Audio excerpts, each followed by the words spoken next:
Bill, you good? Oh, it's muted. Shelley, can you roll call for it? Oh, wait, are we gonna do roll call first and then swear? Yes. Okay, that's roll call. Thank you. Thank you, Chairman. Quick. Commissioner Mary Lowry. Present. Commissioner Justin Acevedo. We're gonna clear the Chairman line. Tracy Quick. Here. And a newly appointed Commissioner Art Ward. Here. We do have a quorum.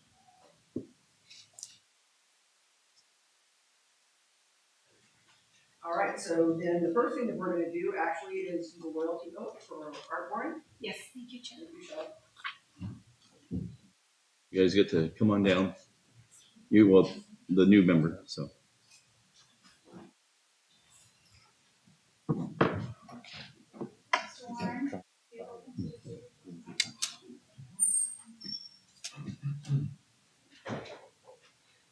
So Mr. Art Warren was newly appointed by the City Council to the Grove Planning and Zoning Commission, and we're going to administer the loyalty oath, and he will be participating in tonight's meeting. And we need to get you a mic, so hang on a second. Yeah, if you want to pull that one up. Okay. Mr. Warren, if you'd like to raise your right hand and repeat after me. I state your name. I, Arthur Warren, Do solemnly swear do solemnly swear that I will support the Constitution that I will support the Constitution of the United of States the United States, and the Constitution and laws of the state of Arizona, the Constitution and laws of the state of Arizona, that I will bear truth, faith, and allegiance to the same, that I will bear true faith and allegiance to the same, and defend them against all enemies, and defend them against all enemies, foreign and domestic, foreign and domestic. and that I will faithfully I will faithfully and impartially and impartially discharge the duties discharge the duties of the City of Globe Planning and Zoning Commission of the City of Grove Planning and Zoning Commission according to the best of my ability, according to the best of my ability. so help me God. So help me God. Thank you, Mr. Warren.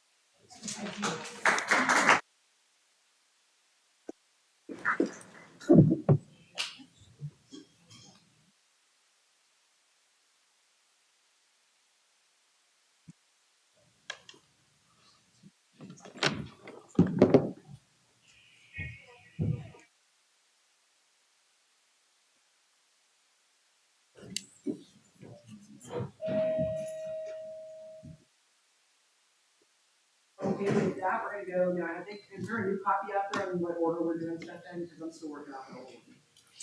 So we're gonna skip to the public hearing about the South Street. Yes, that is yours. Okay, so the next point of business here is public hearing and consideration of case Z-23-02, request to rezone 1 ± 1 acre of land from the C2 intermediate commercial zoning district to the TR transitional residential zoning district located at the northwest corner of East South Street and East Maple Street, APN 205-15-0508 and E. And Chairwoman, quick, members of the committee, just real quick, I want to encourage everyone to speak with their loud voices into the microphones. These will pick up if they're directional. So if it's pointed the other way, pull that towards you.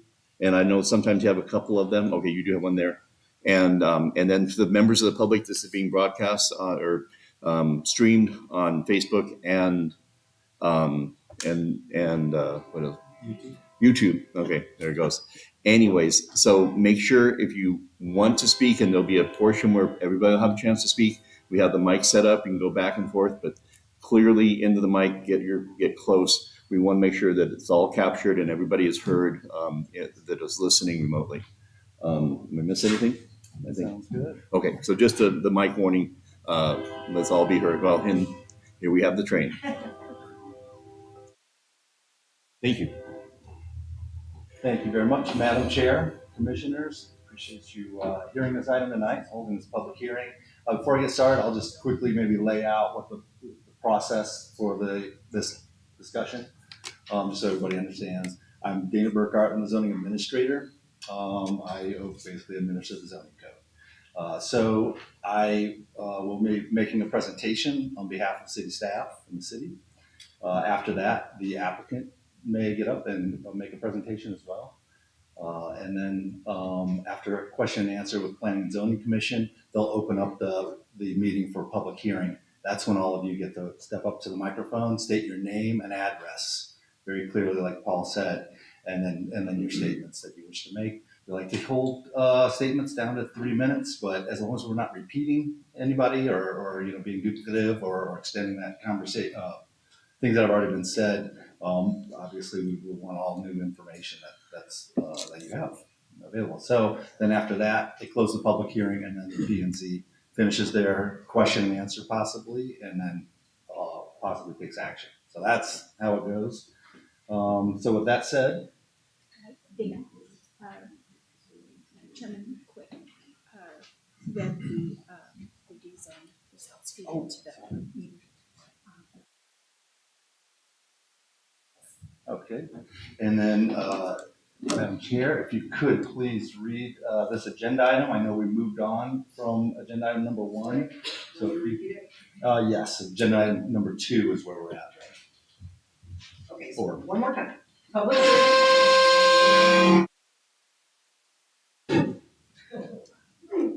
Excuse me. Public hearing and consideration of case Z-23-02.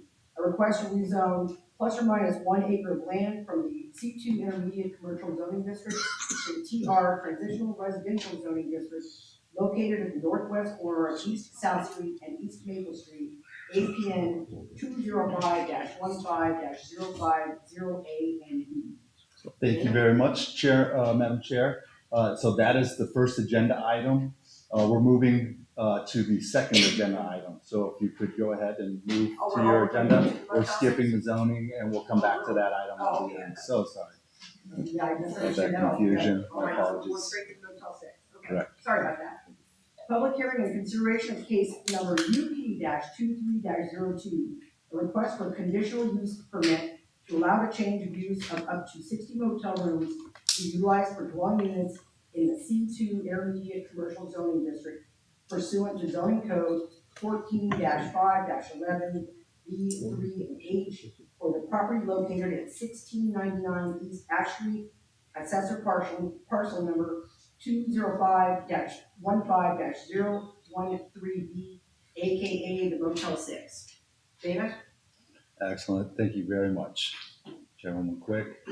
Commissioners, very first slide, I thought we would quickly just address the rules of decorum, how meetings are run. So all comments and questions, and this is for everybody in the room, including planning commissioners and guests, but all comments and questions are directed to and through the Chairwoman Quick. When you're recognized to speak, so she'll initially recognize you to speak when you get her attention, if you're over at the podium and so forth. There is no addressing comments or questions to city staff, members of the audience, or the applicant. You direct and focus your attention to the chairwoman and the commission. Only speak into the microphone and no derogatory statements, please. And keep in mind, this is recorded and it's on YouTube. The CUP is to classify hotel motel rooms for the use of dwellings. That's the request. Our zoning code allows for somebody to, in the C2 zoning district, to petition through a CUP to convert to residential. And that's what this request is. If it's approved, it would allow anyone to reside in a designated unit for more than 30 days, basically, until January 15th is how the current application is written. So no statements are allowed that apply to a particular individual, group, race, or class of people. Again, anybody can live in any house in the city, and this property is no different. So that is how we look at this from a zoning perspective and from a procedural perspective. So this doesn't have anything to do with one particular group or class or anything like that. This has to do with, is this property appropriate for residential use? So with that said, we'll go ahead and get into the presentation, and I'll just give you a quick update or a brief. Madam Chair, members of the committee, Dana, just a quick note. The agenda reads 40 units, 40 motel rooms to be utilized. I think you may have misspoken, said a different number. So I just, for the record, wanted to clarify that. So just for the record, thank you. Very good. And yes, so the original application was submitted for 60, a total of 60 units, and that was based on which buildings were being utilized for as residences or dwellings. And that was 60 out of a total of 79 units. And subsequently, the applicant has pared that down to 40 units, which was actually used, I think, through their process. So just making that point of clarification. And again, as well, the agenda also identifies that the applicant has amended their application to also include expiration of a CUP on January 15th. So, with that said, conditional use permits are basically run with the land once they're approved. However, this one's a little unique in that it's proposed to sunset on January 15th, 2024. Conditional use permits require a public notice. So we had an advertisement placed in the legal ad in the newspaper, as well as place a sign in front of the property, and then mailed notices to all property owners within 300 feet of the property. That's just a standard requirement. It's actually a statutory requirement, and that's how we notify the public of a public hearing. Conditional uses are allowed in a particular zoning district for a specific location with special conditions and standards for operation of such use to ensure the protection of surrounding properties from potential nuisances. That's the purpose of a conditional use. It's a use that might not necessarily work in the zoning district or in the location that it's proposed. So the conditional use process, allows for people to make an application as it's specified in our zoning code to do some of those uses given certain conditions met. So that's the purpose of the conditional use permit, and due process is everyone's right. Just to let you know, this property is a result of a zoning violation, a zoning use violation. The city became aware that units were being used as residences for extended periods. So in issuing that violation letter, the applicant, as well as anybody that gets a violation, has the ability to look at the zoning code and then decide if they want to go through use all the due process available to them to go through. And that's the city's obligation, is to allow people to make application to go through due process. We have to do that. That's a democracy. So that said, we became aware of that. So this situation is a little unique. So then we obviously have some history too of this actual use occurring on the property and potential issues that might be associated with that use of residences in hotel lodging area property. So that said, the Planning and Zoning Commission may approve the CUP. They may approve with conditions, or they may deny the CUP. If they deny it, then the applicant has 15 days and please keep focused on the meeting here and no Yes. interruptions. So yes, please, this is an important meeting, and we want to make sure that everyone has a chance to speak, and we do this in a proper way. So should they deny, the applicant has the ability to appeal within 15 days of the denial to have the city council hear their request. So that's the process.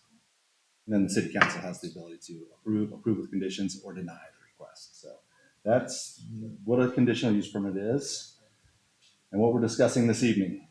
So this is the site. That pinker color is the C2 zoning district. You see the R19 neighborhood up above the bluff there, above the location, Motel 6 location. Obviously, we have C3, which is a more intense commercial district directly across the street. The brown area you see is R2, is multifamily zoning. And then the heavy yellow there across the street, or to the north would be up to the southwest, is R16. That's our smaller single family zoning district. And then green is our open space zoning district to the north of the R19 property. So now we're oriented. As you can see, it's right here at the corner of 60 and Highway 70 interchange there. And again, the zoning code, the C2 zoning district authorizes multiple family dwellings by approval of a conditional use permit, which is why we're here tonight. So the request is CUP to address the use violation of using hotel motel lodging rooms as dwellings. Again, the applicant amended, being a little redundant, the application to only apply to 40 units. And then the applicant also states, and they'll probably reiterate this in their presentation, basically, I think you might understand that the existing residents using the property are under contract. And as those contracts expire, they move out and the unit is returned to a lodging use. So the last contracted resident is scheduled to expire in late December of this year. So basically, as it's presented to city staff, this winds down each month as people's contracts term out and then they move along. So for that reason, the applicant amended their application and agreed that, yeah, January 15th would be would obviously allow them to fulfill their, I think, existing contracts. Again, they can explain to that, but I just want to add that background to the request. So that said, fire and building codes were the impetus of code violations, were the impetus of staff zoning becoming involved. The fire marshal identified several fire code violations earlier in the year. I think you might recall there was a response to a fire on the property, and that basically opened up the interest to look around and see, okay, what's going on? Are we meeting codes? At the same time, obviously, we sent in our building official, who also identified a number of building code violations, particularly electrical and penetrations through walls and floors and things like that. So those items were remedied, I think probably within 30, 45 days of when that was notified. And it's about that time when it became evident that we had residents in the buildings, and I filed my violation of use for the property.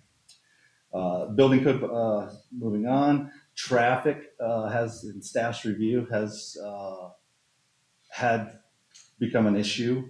There is primarily for pedestrian purposes. We find that the pedestrian highway crossing is about 900 feet, 900 foot walk south to Highway 60 to 70 intersection crossing, and then the nearest pedestrian crossing to the north is over 3/4 of a mile up at 3rd Street in Ash.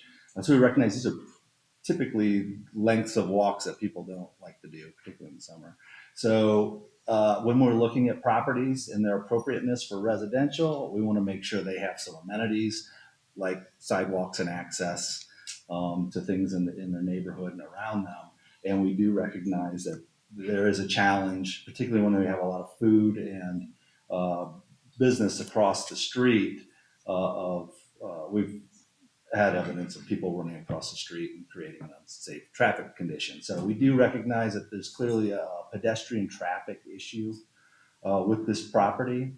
And then additionally, with regards to traffic, school buses. And it's important, obviously, in any of our neighborhoods or any people live, that we have access, particularly families, children, access to bus stops nearby.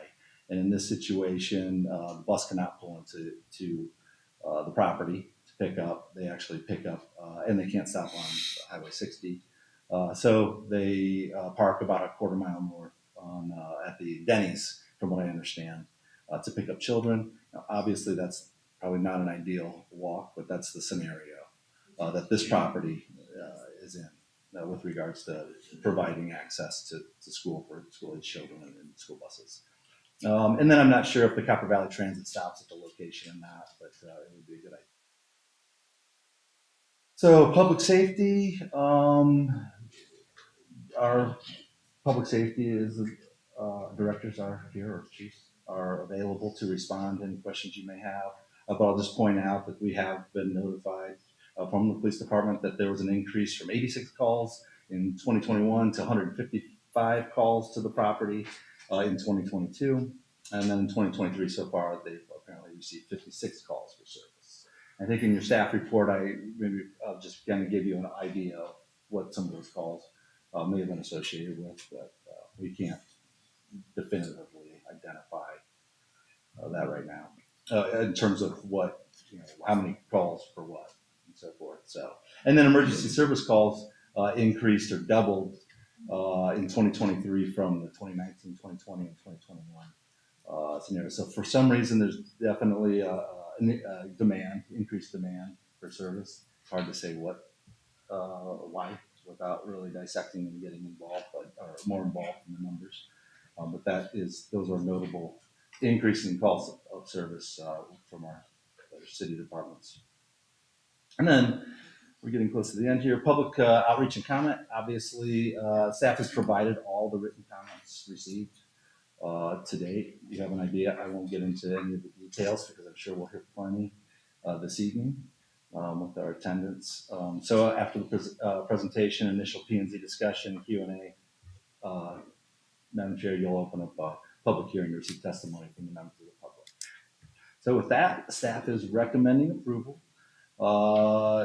We've identified, I think, 16 or 12, 13 conditions of approval that are designed or intended to address some elements and issues that we've heard about and become aware of to allow this property to operate in a more compatible manner with the area and as residences on the property.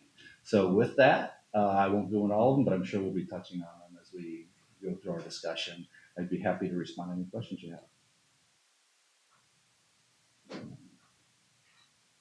I guess I have one, the one that jumps out at me the most on the conditions, because I went and drove the property today.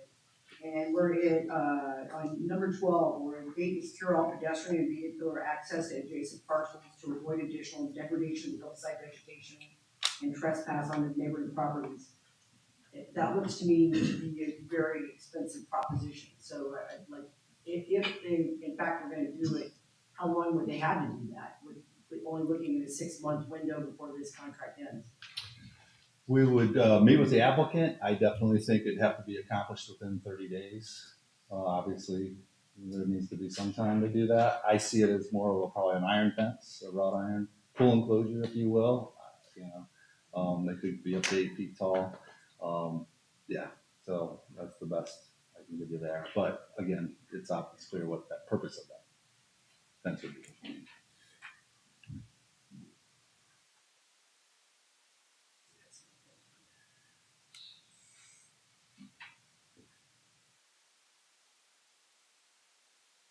We're like in number 7, there's a couple different places where it announces periodic unannounced inspections from the fire marshal. Mm-hmm.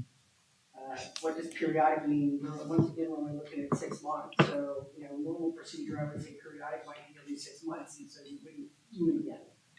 So obviously it would be much more frequent than that based on our history, recent history of violations and things we know.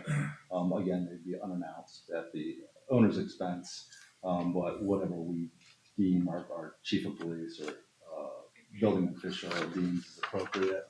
I think we've got written on the onset there would certainly be an inspection of all the buildings and all the units to ensure all codes are met.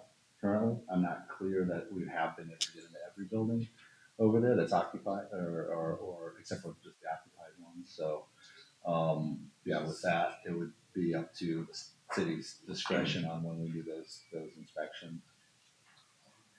Okay, and the last question I had on the conditions was to remain in compliance with the city's noise ordinance, and it says no amplified sound or music shall be audible from off the site. So is that even before 10 p.m.? So there is a city code with regards to noise ordinances and noise trespass. Why we basically took that similar language and inserted it into the CUP is to ensure that if that violation does occur, it is violating a condition of the approval versus a standard use noise violation that anybody has when they have a party or something like that. So if it's in the CUP and it's a violation, that would allow us to enforce the violation through the CUP, which is greater teeth than just our code alone and going after the same person playing loud music or whatever. We would bring, ultimately, if there is a violation of any of the conditions, the process is to bring it back to the planning commission to consider more additional conditions or to revoke if they don't believe that it can be operated as approved. That makes sense? I think a lot of the questions that I had earlier were about procedure and about the nature of the application, and the staff would be able to answer those when we come here today. I would like to hear from the applicant before I ask another question, if that's all right, Sharon. Are you got anything to say? How about you, Justin? Justin, do you have any comments or questions? Sorry, my mute wouldn't come off there. No questions or comments at this time. Pretty much all I have for right now, myself. Excellent. Well, with that, Madam Chair, if you'd like to invite the applicant up or give the applicant the opportunity to step to the podium and. Please, we'd like to hear from the applicant right now, if we could please.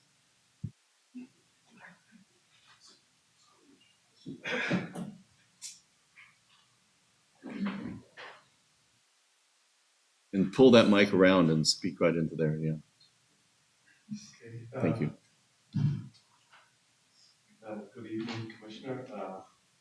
I wasn't planning to make any comments here. My name is Samar, by the way, and I'm representing the ownership group for the Motel 6.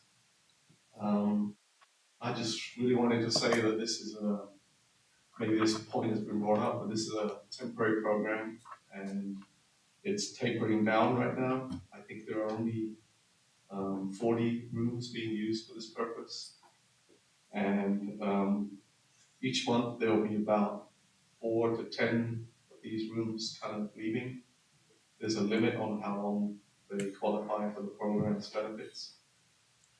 So we anticipate, a lot of these issues will be kind of dissipating over time. And also the program is open, or was open to, I believe, non-tribal members as well as tribal members. So just wanted to point that out as well. And I'm not sure about some of these conditions attached to the approval, like the inspections, how that's going to work, because when the rooms are occupied, I don't know if city officials show up for inspections. How do the people in those rooms have to vacate the rooms? Are they going to be given some kind of notice about that? That's a bit tricky to figure out how that's going to work. It sounds simple in practice it might be a bit difficult. And then also the fencing involved, wrought iron fences, I think I heard anyone mention. That sounds pretty expensive, and I'm not even sure that it's going to stop the type of people who kind of trespass, whatever fence we put up is. It might be a slight deterrent, but I don't think it's going to be 100% guarantee that nobody will trespass onto private property. So, yeah, that's all I can think of right now. But if you have any questions, I can try and answer them.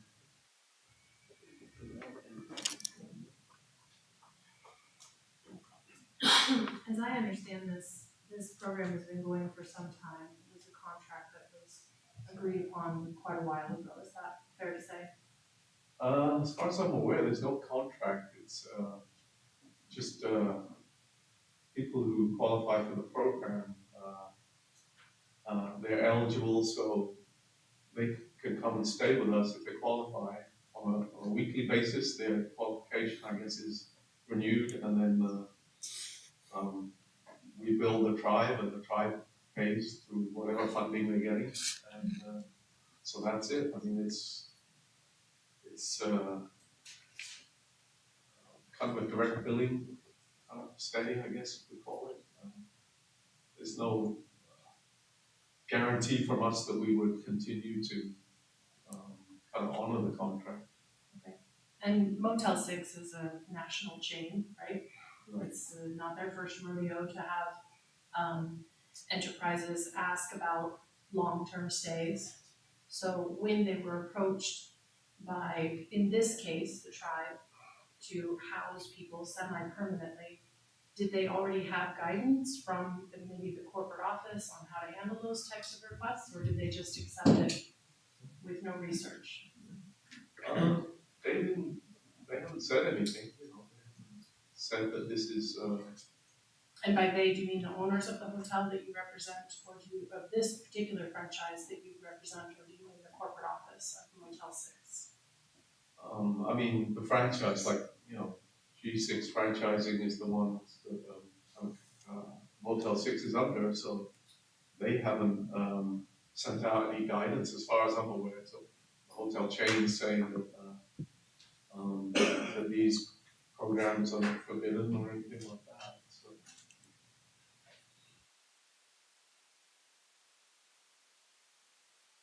I think, Chairman Cook, I think I'm surprised by, and I appreciate you being here tonight, thank you.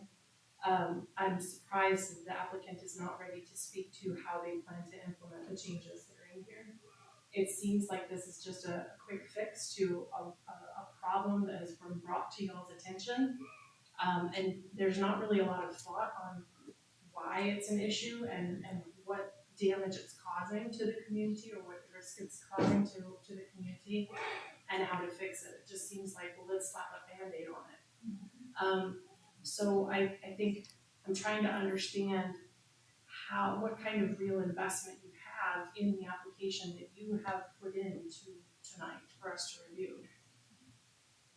Like, you're really gonna put up wrought iron fences just for 6-month temporary program? Like, that doesn't seem like it's actually gonna happen. You know what I mean? Like, I feel like you might be saying that these things are gonna happen and then they're not actually gonna happen. And I'm nervous about that. well, we didn't say these conditions. I mean, the city imposed these conditions. Yeah, I mean, we don't have much say in it. The city requires us to do this. So if the city said you have to put up wrought iron fences around your whole property, that's gonna happen for 6 months of temporary use? Well, there might be other issues involved there, like with access. I don't know if there are like easements, things that require access for like utilities like APS. I haven't researched that or anything. Fire, I would assume might need, there are certain kind of dirt roads that run adjacent to the property that might lead up to the housing. In fact, you know, maybe they use those or would have the right of way to use those kind of things. So it's not a simple kind of issue, you know. I think a lot of the issues of the actual residents themselves are okay because they have a vested interest in behaving because they've been given this housing and assistance. Sometimes there's add-on people that kind of come and visit and we tell them to leave. They leave for a while, then they come back again. And they're the ones who kind of seem to be the ones causing some of this trespassing issues.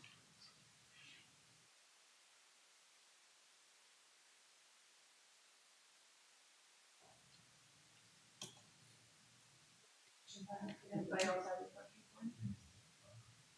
Justin, you have any questions?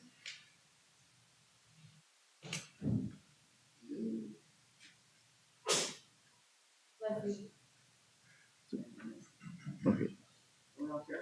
I have, and it's not necessarily a question for you, but it's just on, I know one thing that I've seen popping up in some of the people's concerns is, you know, I'm assuming Motel 6 is benefiting from this financially fairly well, considering it's the way that it is. Is the city benefiting any more than they would in the normal bed tax, or are they just getting the normal bed tax?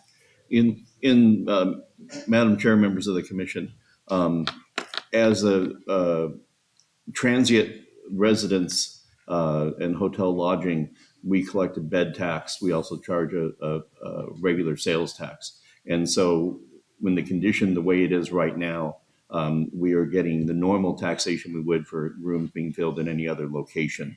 Now, that only applies to 30 days or less. Anything that is 30 days or more is long-term or semi-long-term, and that does not qualify for the collection of bed tax or a regular sales tax. So if this were passed, if this were approved and they entered that CUP, it would eliminate the collection of that tax. So it would actually, the city would have less money coming in. Correct. And the city, like I say, the city has to fund the services provide to maintain this, and the bed tax helps that to fund, you know, the things that go on at any hotel. So we would lose that opportunity. And would I be correct in saying that the whole time that this has been running, we haven't been collecting? No, we have been collecting. Because it because right now it's configured, they have been, my understanding is they have been paying, everything is, they have been paying the bed tax as per they normally would, treating this as 30-day lodging, 30-day or less.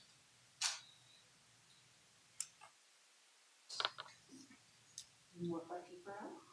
No, thank you. Thank you. Appreciate it.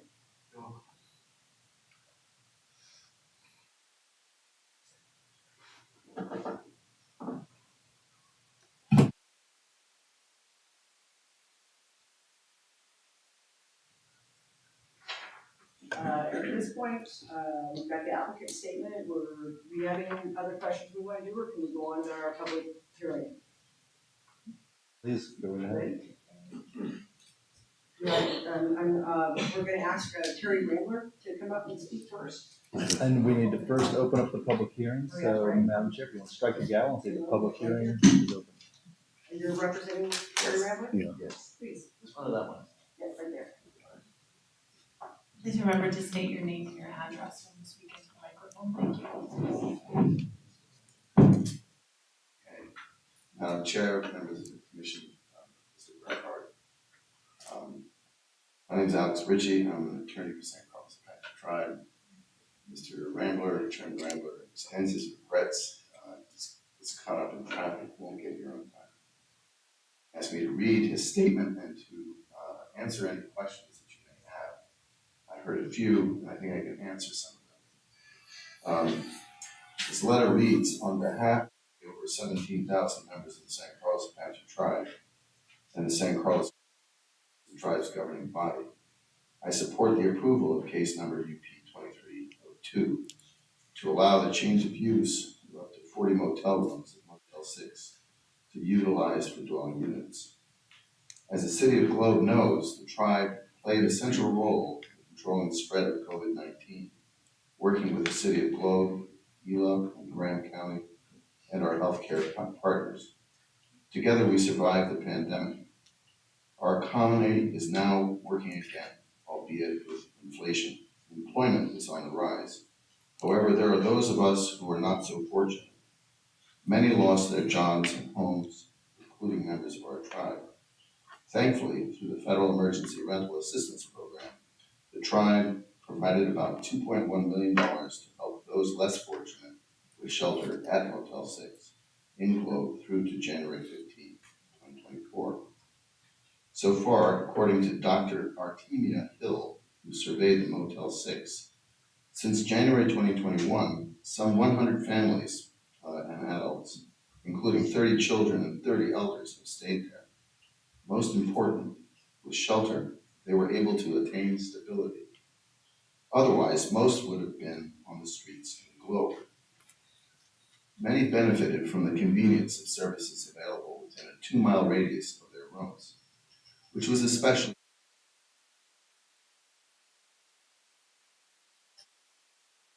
many do not own a vehicle. Kids were able to go to school without interruption. Many were able to find work.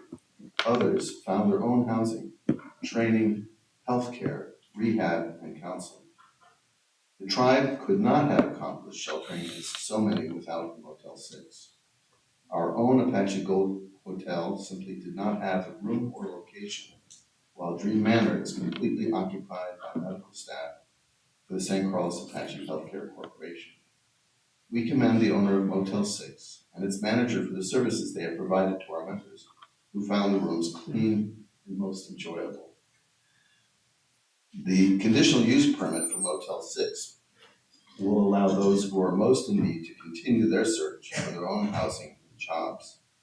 As we say in Apache language, Ahia, thank you for support of case number UP 2302. Through your support, those less fortunate, those most in need, will continue to have more hope and the opportunity to realize independence and stability.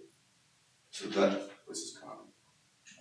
As far as the motel tax, the $2.1 million that has been spent did go, or the tax was applied against that up until, I guess, when this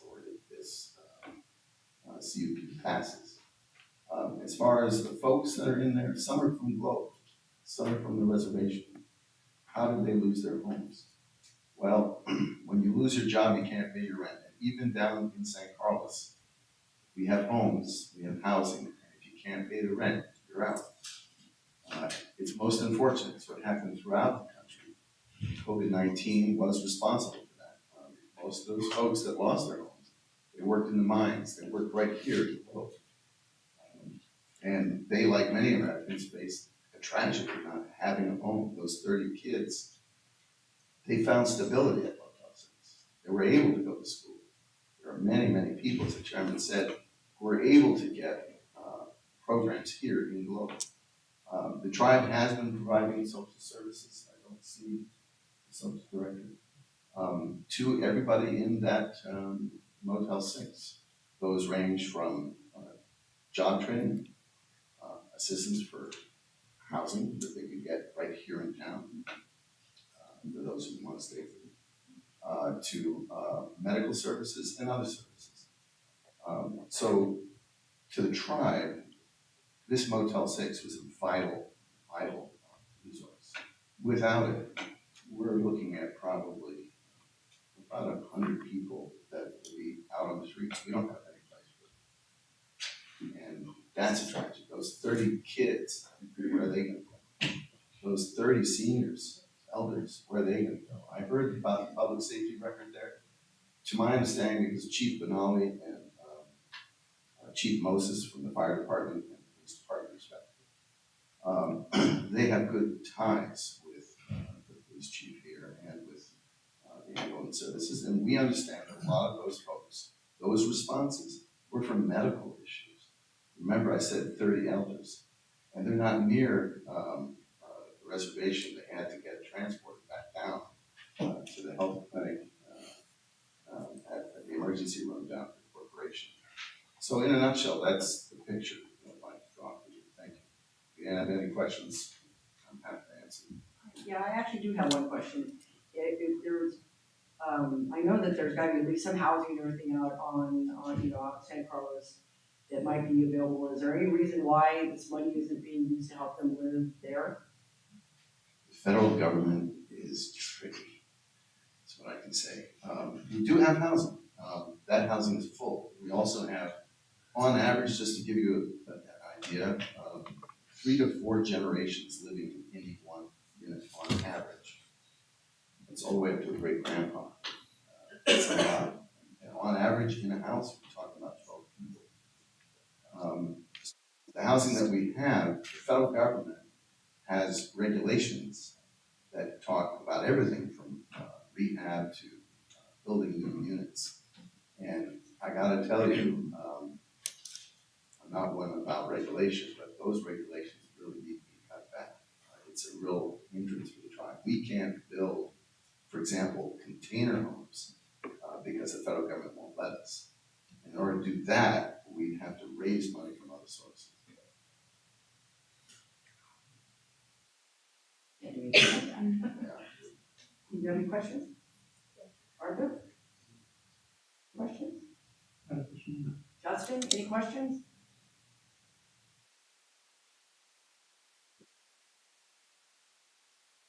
Or anything else that you'd like to say?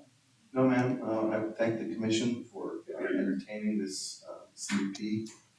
We really appreciate the staff at planning. We met with them, I forget how many months ago, 2-3 months ago, because we were trying to look for solutions too.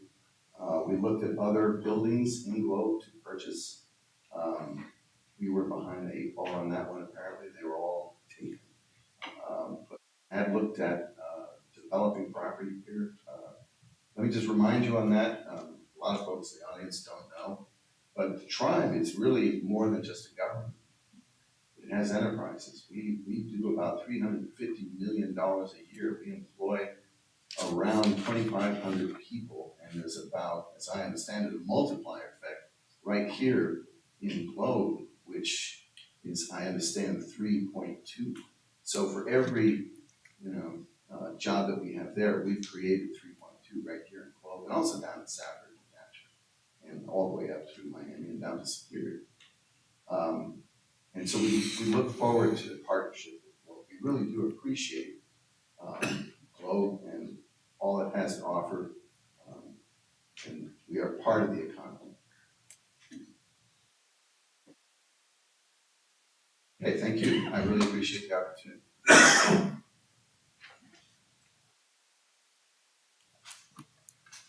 Ready to go on for Yes, so at this point, public hearing is open. people signing things? And so, Madam Chair, that as long as everyone has signed in, they're free to come up and speak. We have a front mic and a back mic. You don't have to do the podium if you don't want to. And I would imagine that the person speaking, then the second person could stage, and we can go back and forth. And remember, we want to keep our comments professional and respectful. And yeah, and we're looking to hold them to approximately 3 minutes and to, if someone says something exactly like what you want to say, we'll then come up and say, they just said exactly what I want to say. You don't necessarily have to say it again. We're all listening and paying attention. So whoever wants to get up to the microphone first, please do.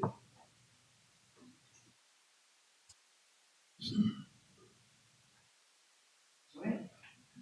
Madam Commissioner, my name is Linda Salcido, I live at 2284 Engle Way in Gore, Arizona. And let me check, and Danny, is that picking up? Go quiet. Okay, so, all right, go ahead and we'll adjust. Okay. So I'm sure you guys have read my letter of opposition. I did submit a very lengthy letter of opposition.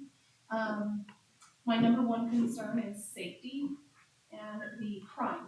It is doubled at Motel 6. Not only for that, but I've lived in the area above Motel 6. I have seen an increase in foot traffic.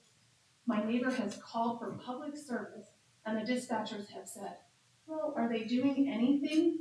Are they trespassing on your property? No. Well, we cannot send an officer out because they're not doing anything. My other concern is I work at the winery, and I also work at a local law firm that is within a quarter mile of the hotel. I have been verbally accosted by individuals. I've asked them where they are from, where they are staying, and they have on multiple occasions told me Motel 6. This is concerning. This is concerning as a female. This is concerning as a homeowner. This is concerning as a parent who has young children that are outside, and concerning that I have an elderly mother that lives in my home. So for number one, I think that if Motel 6 is going to provide these services, they should have on-site security to ensure that these individuals are not trespassing on the homes and the properties above the motel, to make sure that we are safe. I don't think that it's completely the city of Globe's responsibility to ensure that these people are not wandering our neighborhoods. Because obviously when we do a call for service, the dispatchers say, oh, we can't do anything. They're not doing anything to you. Are they harming you? No. But they're not supposed to be in our neighborhood. There's about 12 houses in our neighborhood.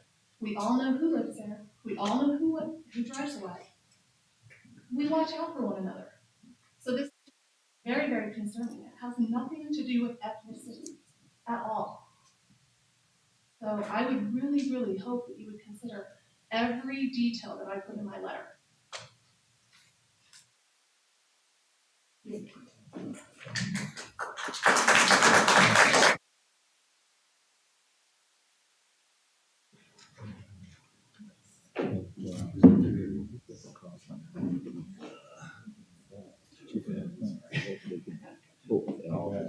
Scott Shumway.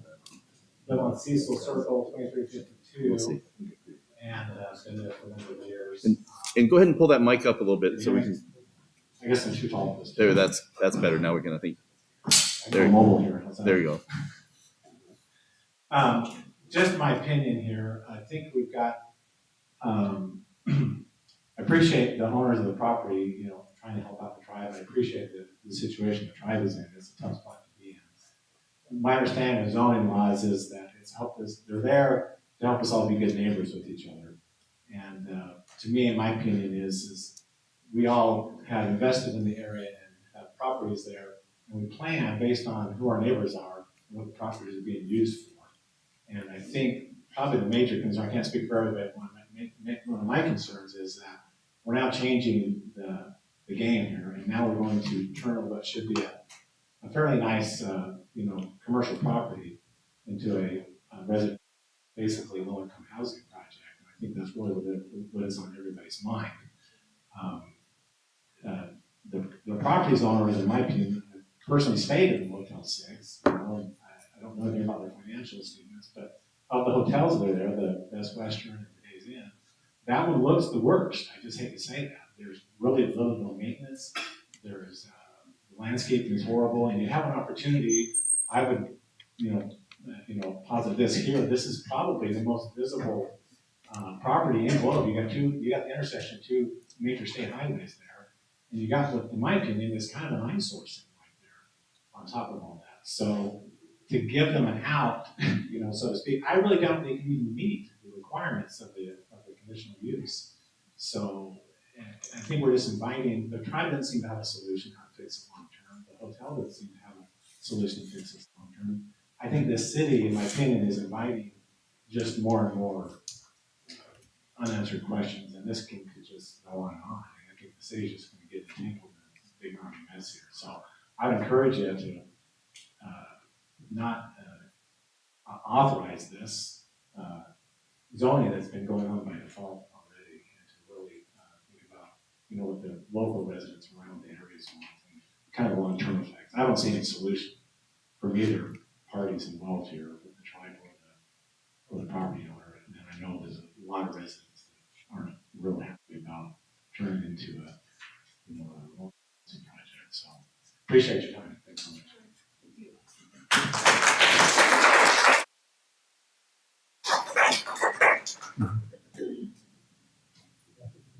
Good evening, Madam Chair, Commissioners. My name is Mary Livingston. I live at 2348 Cecil Circle, which is right above the Motel 6. First of all, I would like to thank the City of Globe Fire Department and Police Department because they had such a wonderful response in putting out the fire, keeping my property and my neighbor's property safe, and also to the Police Department for responding when we did have an incident where there was a trespasser in our yard. And they almost started a fire. They were smoking, and they were doing something, it's on our security camera, we couldn't quite tell, but they nearly started a fire, and that killed up there. And as dry as then, that could have been so devastating to the whole area. So, thank you to the Globe Fire and Police. Thank you very much. But I am in opposition to this. Again, as Mr. Shumway stated, it is the junction 6070. This is where you come to Globe and you see this eyesore, and it's just, it doesn't look good to our town for people coming in. And you took the words out of my mouth, Madam Chair, when you mentioned the taxes. If this goes through, you will lose your tax base, and you still have an increase in crime. Take that, the increase. Again, I'm in opposition to this to stay, but this just isn't. And again, is this really temporary? Because once this goes through, won't there be extension after extension? I think that I'm completely against this, and I hope you guys vote for the benefit of the citizens. Thank you very much.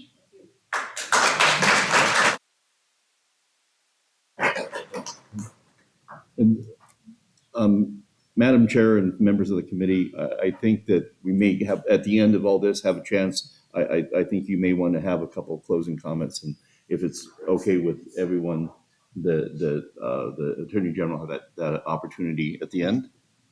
Okay, just for clarification. Okay. Good evening. Thank you for the opportunity to be here tonight. I've already had a discussion with him, and I appreciate his time whenever I called him. My name is Ed Alexander. I live at 8132 East 7th Drive here in Globe. I have some major concerns with this issue. First of all, I want to be very clear that I understand there is a human element here. And we know for a fact that these poor people have got problems. They need help with some type of housing. But I feel like they're being pushed off from the people in Globe. I have a question for our attorney. He's. Oh well. all. But I can direct that all through you. Yeah, This question, right now. if they make $350 million a year, what do they do with the money? Why haven't they built some housing? I mean, that's a lot of money. I know for a fact that mine up here makes approximately 350 to 400 million a year in their operation, and they got a huge operation. So what do they do with the money? I think there's an opportunity there for them to do something with the money that they make. It's being squandered. The conditional use permit, earlier I heard that the requirements, so I took the privilege today to pull up the city of Globe zoning requirements. It's quite lengthy, but I pulled up the ones specifically for what we're here for tonight, which is the procedure for conditional use permit, section 14-9-6. I want you to pay particular attention to section C and D of that section. I'm not going to read it all for the sake of time, but I believe that there's a violation here because there was no public notice of this meeting tonight for this change on the Motel 6. And I also called the paper company and I asked them, has that been published in your paper, Silverbell? And they looked it up and said, no, they haven't that in the past 2 weeks of our publication. So I don't think that was done. We've got other discrepancies that are extremely serious to me. I'd like to know when the city was able to determine when the problem was going on. When the fire happened, I'm assuming that's when they found the problem. Can you tell the audience? That's my understanding. Okay, can you tell me what the date is? No, I cannot. Would you like to confirm all that? Remember the Approximately date? when the fire was? I do not, and it was subsequent inspections, I think, that actually resulted in the violation identification. I believe in February, All right. and we'll check that. Okay. Because to me, that's a big issue. I want to know how the city has known this, really. We see that the fire calls is up there. We see the police calls have been 150 plus calls. Doesn't that raise a red flag for the city? Doesn't that tell you something? That we got an issue going on up there. And it's actually involved. Everybody is right there staying in the hotel. And it's not the people that come through at nighttime just to get a room, to be able to sleep at night, go home, and then take on the highway the next day. So we know what the problem is. We know what's going on. I'd like to know the relationship between the tribe, the owner of the motel, and Motel 6. I want to know if all that information was talked about as to what they were doing with this motel up there, and changing it over to a family unit living quarters. Where was the approval at? Did Motel 6 know about this? And if they did, did they approve it? The tribe attempt to contact the city and say, hey, I know what's going on. You can't tell me these people don't know the rules and regulations here. The owner of the hotel, they've been in this business for decades. They've been in the hotel industry for decades. They know that when you go into a city, that you don't just start changing the rules of the hotel itself and create your own to fit your own personal agenda. My understanding, there was about $3,500 a month for a room. That's a lot of money. 40 rooms, maybe 60. We don't know how many there was, and the city doesn't have a clue how many there was. That's more than a traditional house room in this town. There's some major problems here. Safety issues have all been talked about. I'm not going to waste time on that. I want to know what the geist was behind their decision to do what they did. Was it under the restriction of COVID? And if it was, I understand this happened in April of 22. Is that correct? April 22 is when the hotel first created this change with the Lone Tribe. Was it all set up under the geist of COVID-19? And if it was, what funds were used? I just heard a while ago from the attorney that the federal housing assistance, federal government program, was supposed to be funding what's going on here right now. So was it the federal housing assistance program or was it COVID-19? And I want to know, and I'm sure everybody else in here wants to also know, and I think the city should want to know, is what is happening to that money? Is it legally being used? Should it be being used? Does the federal government know what's happening here? Does the state government know what's happening here? Is that the funding that's taking place here? What's happening to the city will open itself. We have too many questions here, and we have absolutely no answers. And these are major, major issues. These aren't little things. These are big. What's gonna happen at the end of the 6 months on January the 15th when this all runs out? Are they gonna say, well, we gotta have some more time, we don't have a place to keep them, we're gonna extend this, we're gonna have another meeting? We're also concerned about, once this is over with, are we now gonna start opening up a flood for everybody that's coming across the border for the illegals? Madam Chairman, the point of order, I think we need to stick to the issues at hand. That is an issue. Okay, and then we're at 5 minutes, I'm doing my best. Madam Chair. I'm doing my best. You've already exceeded your 3 minutes for starters, and now you're something that has nothing to do with what we're talking about tonight.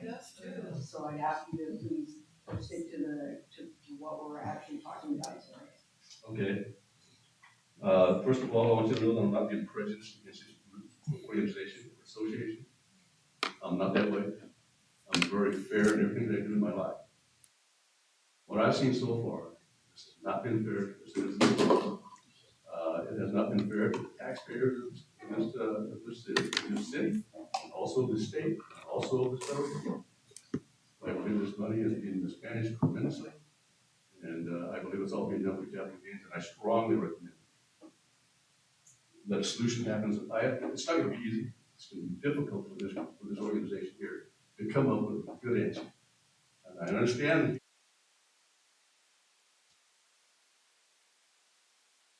in favor of making this happen. I don't blame you for it. I understand totally how you feel about the human aspect of what's taking place. But there's got to be some very stiff, very strong regulations to make that possible. And things have got to change. So I appreciate your time. Thank you, sir.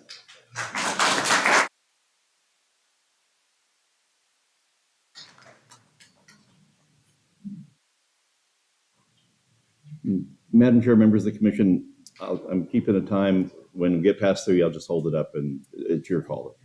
Well, I'm pretty confident I could take a couple minutes, more than 3 minutes, but. Okay. My name is Nick Nye, and I have a property at 1643 East Ash Street. I'd like to let you know a little bit. I am a member and a chairman of a planning and zoning commission in a different jurisdiction here, as well, for 20 years, as well as a member of the Board of Adjustment. So I have a little bit of experience in, unfortunately, what you're going through. Now, where I'd like to start at is the background in your packet. And the background states that the use of Motel 6 as a residential dwelling is a violation of the permitted hotel-motel use. Now, to me, that's significant. We've got some people who are doing some things that they shouldn't have been doing. Next question I would have is, are they truly eligible for a conditional use permit? And I believe that according to your documents, the answer should be no.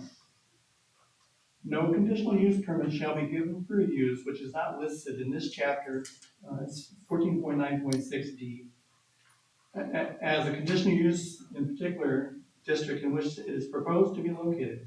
Planning and Zoning Commission shall consider the effect of the proposed use upon the health, safety, general welfare of the occupants of the surrounding land. I think that's the last part of that paragraph is what's important in this meeting tonight, is what's best for the people and the welfare of the occupants of the surrounding land.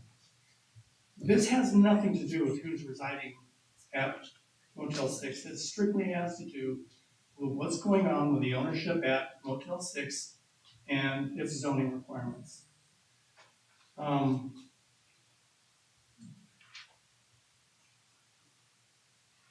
Mr. Alexander, a couple of people have asked, can you truly guarantee that this will be done January 15th?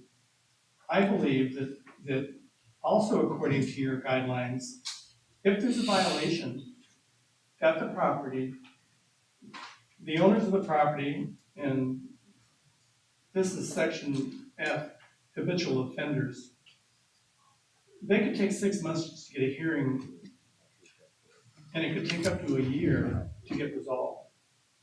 Now, and and I appreciate Mr. Ritchie, he indicated that the tribe has paid $2.1 million to Motel 6 for this project.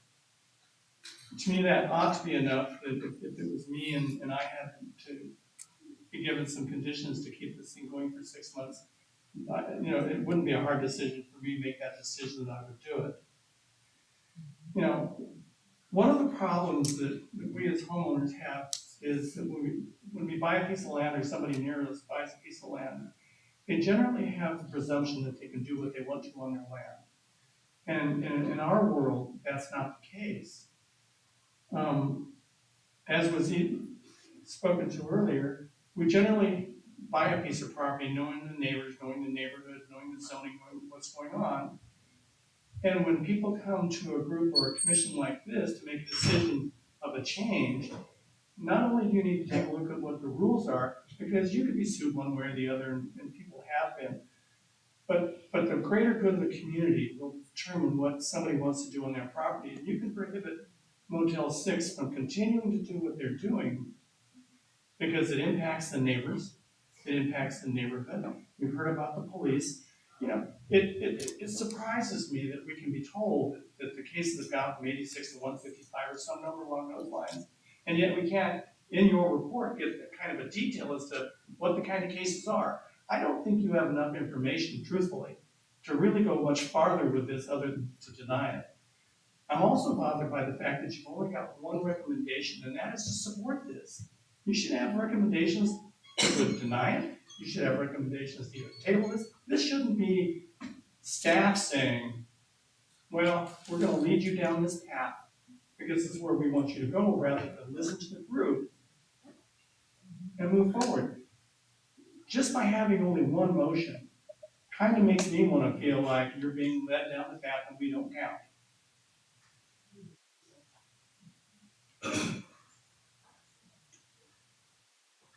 I also believe that the applicant does not qualify for a CUP by definition. They have not followed the city zoning rules. Why does anyone think they will start now? Ignorance is not bliss. Anyone claiming that they did not know the rules is simply less than being honest here.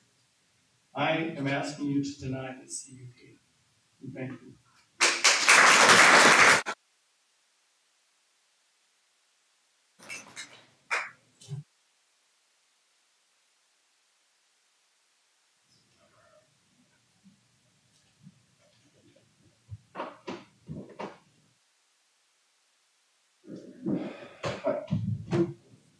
Very quick, my name is Joseph Montgomery. I live at 2320 East Maple Street. The only residence that borders Motel 6. Dana did a good job talking about the crime rate jumping up to specifics on what that crime was. So, 155 calls, please. One of those calls was theft on my property. Multiple calls, actually. I can't tell you how many times I come out in the backyard and my kids, young girls, are trying to play in the backyard, and I have residents until 6 in my backyard trespassing, causing problems, interacting with my children.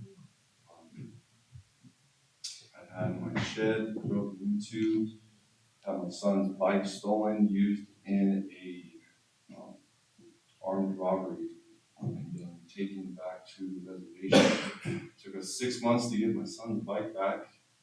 Had my chainsaw stolen out of my yard. I've had my vehicles, my wife's vehicles broken into multiple times. We had weapons stolen from my property. All Motel 6 residents.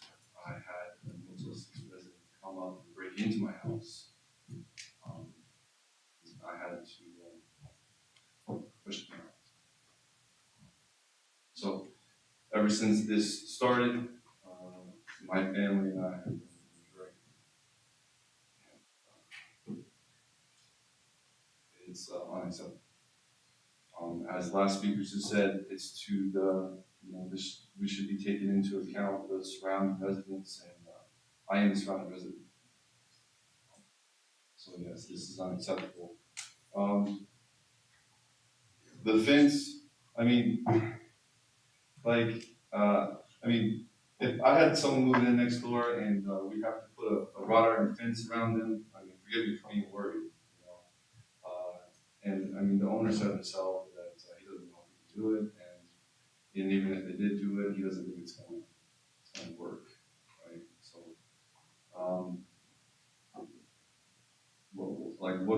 what is the benefit, right? What is the benefit of this? Is this really like benefiting our community? I mean, Globe is the #1 most dangerous city.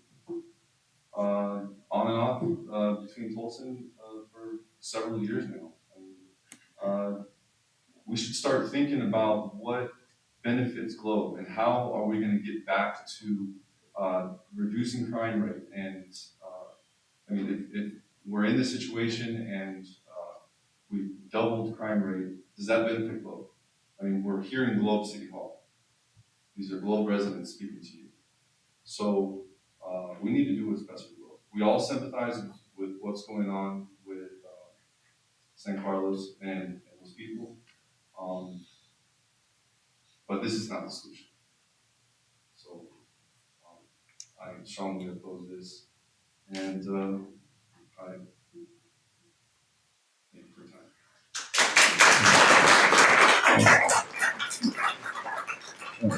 Madam Chair, just a quick timeout. There are open seats here. You can see in the audience, if anybody in the back would like to, we can take a quick 15-second pause. But anybody wants to work their way front and find a seat, I hate to see you standing. So we got some open ones here. Raise your hand if you got an open seat next to you. Okay, so there, if you want to, we got some open seats. Anybody wants to move? I know Danny would encourage you to jump down here because he's trying to work back there. Yeah. Okay, and there's a one in the corner too. Okay. Text me. Next individual would like to speak, Okay. please queue, and if you're wanting to speak, and be ready. Yeah, and I think the mic at the podium, if you're not shy to go to the mic at the podium, I think that's working the best. That's the clearest. So if we can try that one, but okay. So tap it. Make sure it's we're hearing it. You can tap the mic, and let Danny do a mic check here. Yeah. So if you can raise it up or pull it out, whichever. And Madam Chair, I don't know who wants to go first. We have two people. I believe you were standing up first. So. Go ahead. Oh, you were up first. Okay. My name is Andrew Shantz. I'm not a resident of Globe. I'm not a taxpayer of Globe. I'm just here for information. I just found out what's going on. So I'm just wondering, there's a 30-day tipping point. Is that the rules for a hotel residency? Madam Chair, yes, my understanding is the state licensing for transient lodging, which is what a hotel motel is up to 29 days. And then after 30 days, they're identified as a resident, and the landlord-tenant law kicks in. So is this a first? Like, how often is there a whole process for special use requirements for over 29 days? How often are hotels all over the city used beyond 29 days for contract workers, contract nurses, any number of uses for over 29 days that aren't required to build wrought iron fences or any number of other requirements? Thanks. Thank you. Good question. Which one? So my name is Greg Gatto. I live at 2283 Angle Way. Joe, the corner of my property actually touches the boundary with Motel 6. So I guess I'm a joint neighbor with Motel 6 too. But it's just a tiny speck compared to what you have. I've worked in the city of Globe for 40 years. I've been on the housing authority for the county. I've done tree committees, park committees. I feel like I've earned some time in this community to say, I'm happy to speak to you. I thank you for what you do. I don't know why people run for city council, or I was applauding you. I'm sorry, I didn't mean to break up the meeting by applauding you, but I thank you for your service on this. Otherwise thankless task. I don't know why you do it, but thank you. But I wanted to voice my opposition to this process because, well, for a lot of reasons. But are you ready to show that, Dana? This was just one day. My wife and I walked down to see what was the view of the Motel 6 from our property. What evidence or anything we could see of anything going on. And it happened. We watched a young boy, and he was probably only about 13 or 14, hooded teenager, just going up, and maybe he was just playing with his phone. Maybe he was just calling his girlfriend, and he didn't want his friends to see. But he was trespassing. He went on private property, and he went up there without our permission. And he left there, and he walked back down to the hotel, and he joined his friends. I don't know what he was up to, but my understanding is one of the things that has happened so far was the hotel owner was asked to let people know that violating trespassing would not be, it'd be a one-time thing. The second time, they would be asked to leave. So I don't know whether this kid has ever been asked before. I don't know what records I've kept to know who has been asked or who hasn't been asked to leave. If this is over, you probably got a video that doesn't show everything. This one is looking at the same time. You'll see the boy walk back. You can't really see it too well, but down there on the highway are two young kids, probably pre-teens, and they were in their seat walking back now. But you can see the two kids across the highway, and this is Memorial Day week, Sunday, and those two kids were almost playing a game to see if they could get it across the highway alive. And I guess it took a fire. You'll see them dart across there and the car go by right after. I guess it took a fire to get the city's attention that there was some violations going on. I understand there was a fatality, a traffic fatality in the area.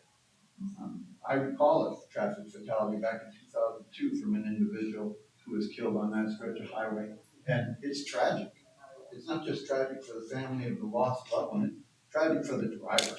You know, there's a lot of traffic that goes through Globe, and if they've got to be watching out for people darting across the highway, we're just waiting for fires and fatalities to take action on something that we know is against the rules.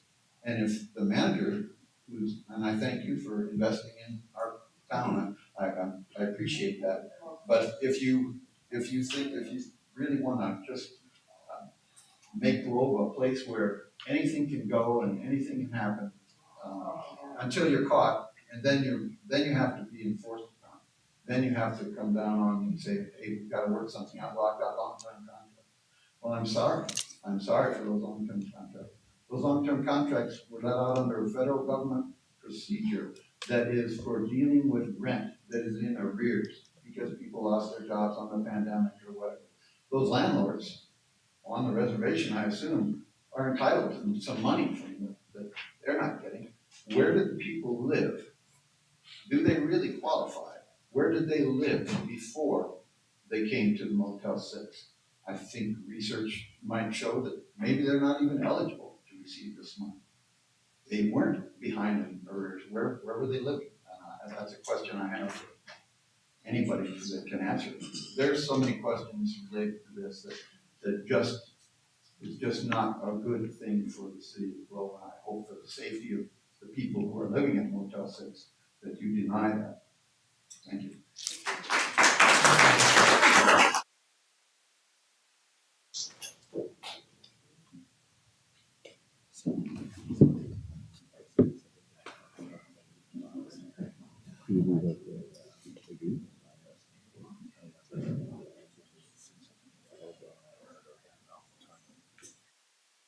My name is Karen Gatto. I live at 2283 Angle Way, and I'm going to be redundant.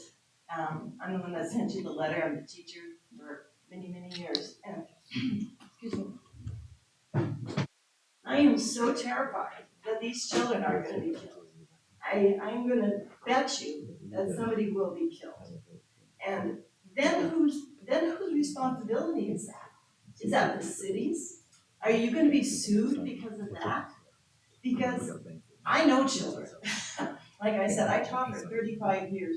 You can make all the rules you want, and they will break every single one. Not once, but multiple times. Just tonight, I was leaving, going to the hardware store. 3 youths that do not belong in the neighborhood, that were not visiting anybody in the neighborhood, were coming up and going past the driveway. We have dead ends up there. Every single place, if you've ever gone up there, you go into Maple Street and come up Cecil Circle Drive, it's a dead end.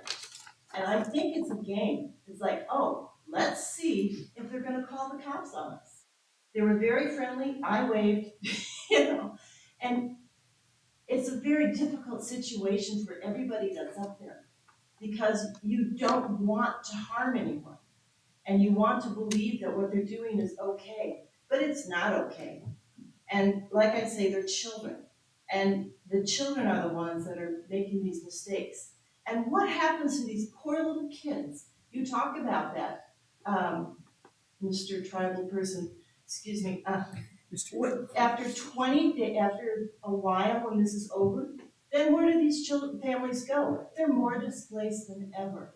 You're taking them from what they knew and putting them in a hotel where they're gonna have meals every day that are microwaved and meals every day that they're not allowed to use a hot plate. You know that's not gonna be true. You know they're gonna find a way to cook for their families.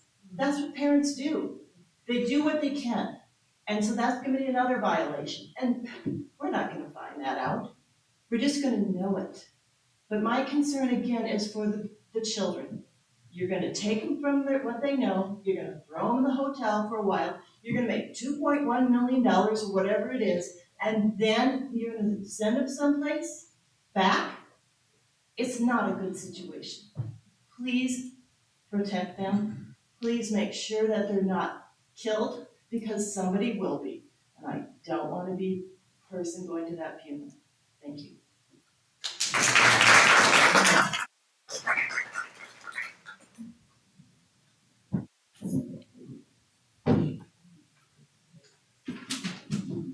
Good evening, Commissioner. Thank you for having this council meeting, or I'm not sure what it is.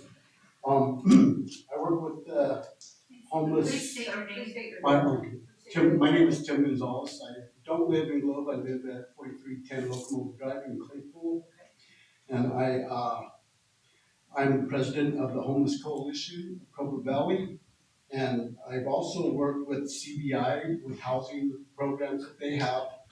And the way I see a lot of this is that, I heard the tribe's lawyers say that there are social workers helping them, but are they mandated by that? Is there any kind of incentive for them to really go out and get a job and really do what they need to do in order for them to have sustainable housing? I know that the housing inventory is not very good here in our area. But at the same time, what are they doing to prepare themselves if there does come a time when there's another opportunity for them to rent their own house? Are they saving their money? Because are they trying to get a job? Do they have to? What will constitute whether or not they can stay in the program? How many violations does it take for them to be kicked off the program? So I had a program that I was running called the Rapid Rehousing Program. And so with this program, the grant would pay for the first 3 months of a year-long lease.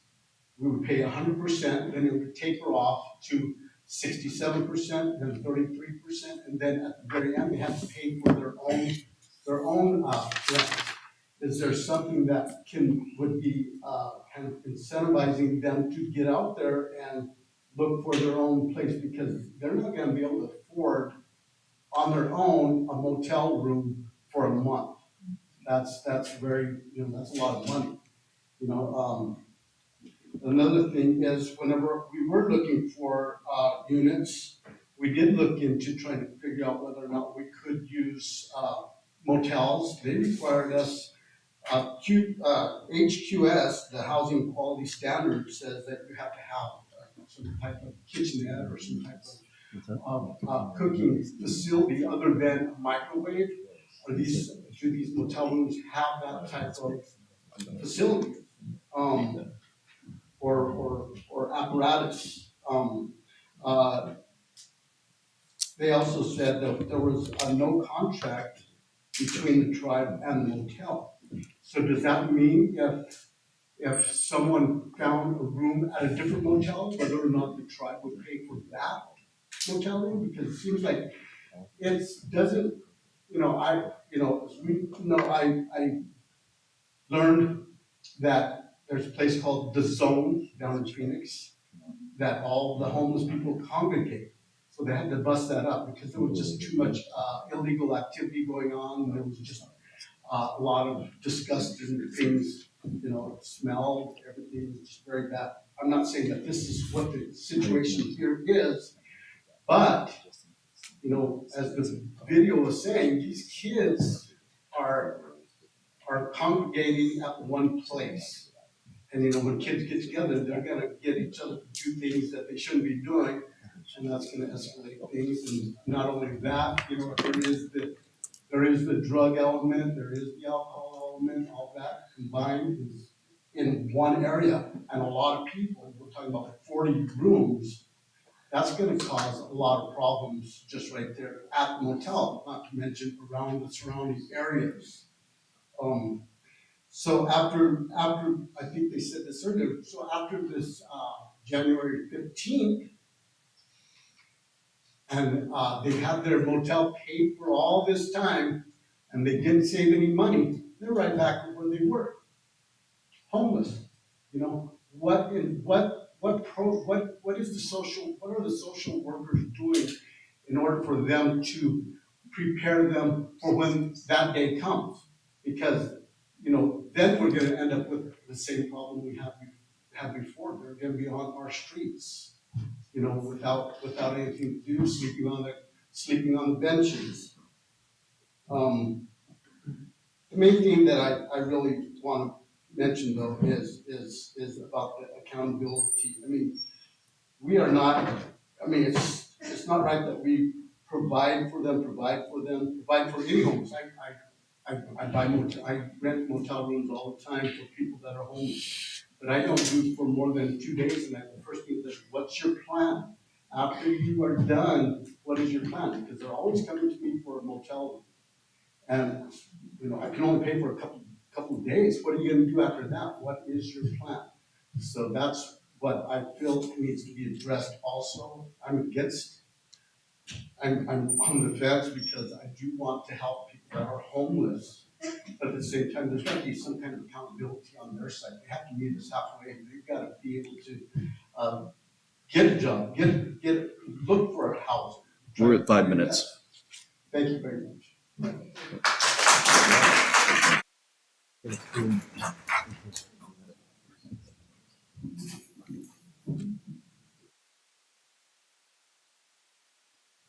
Good evening, my name is Debbie Cox. I have business at 1600 East Ash Street, which is pretty much K-quartered from the Motel 6.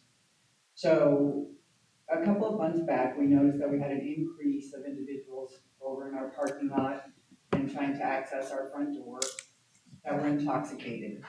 Following back, trying to figure out where everyone was coming from, why this was happening again to us like it did last year. Come to find out, we had a lot of individuals who had been checked into the Motel 6. And when you started watching where everybody was walking back to after they sobered up or weren't hauled out by the ambulance, again, headed back over to the Motel 6. It's gotten to a point in our office on occasion where my assistant will not even unlock our front door to just let people randomly come in that are coming to do business with us because of the individuals that we have coming by that are panhandling and everything of this nature. I started making inquiries when this started happening again, found out what was going on at the Motel 6. After that point, I realized that we actually had a fairly dangerous situation going on over there. Not only have we had to take police resources to respond to additional calls over there, when we barely got our police force manned to where it needs to be to just protect our community, we've improved or have increased what's been going on with that, in addition to what's been going on with the fire department. Also, some of the individuals that are over there, obviously, have alcohol issues, are gonna have mental health issues. I don't believe that those kinds of issues are being addressed with the individuals over there. I also had an opportunity to see some photographs of the living conditions that some of these people that were homeless over there were placed in. You would not let your dog live in some of those rooms that I saw photographs of. And yet it was okay to place an individual in there that obviously needs assistance. So I'm not, and we do rentals where I'm at. If you have monies to be able to place them at the motel, I believe the gentleman for the tribe actually stated that they do have available rentals. So why isn't some of that money being used to supply the owners of the rentals they have to be able to place those people in with these emergency funds? I know that it's a benefit for these people to use, but it's a detriment to Globe at this particular point in time. I am in great opposition to allowing this to continue. The owners of the property didn't even address the issues from what I don't know if you guys have seen the pictures or not, but you should definitely take the time to view them to see what kind of condition that they were allowing these people to live in. I feel like everything was kind of done in a sneaky way and no one really knew what was going on with it. And if they couldn't be bothered to fix it without having a violation written up and allow human beings to live in there, I don't see them keeping up with any of the requests that we would be making to them for the conditional use permit. Thank you.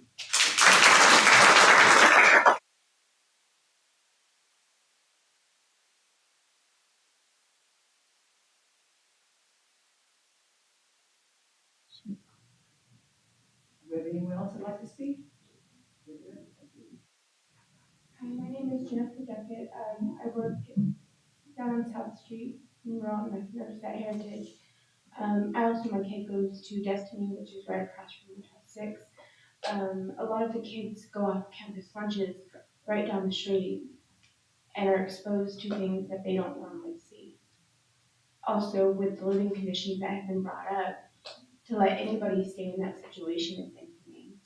As for funding that's going to be happening, if I calculated right, $3,000 for each room, 40 rooms, you're looking at $120,000, anywhere from 160 residents, depending if you only let 4 people stay in a room. There's been comments of more than 10 staying in one room. It's unsanitary. They don't have proper living conditions. Also, I've heard there's shelter cares on the reservation. Are those all taken up? Are those all full?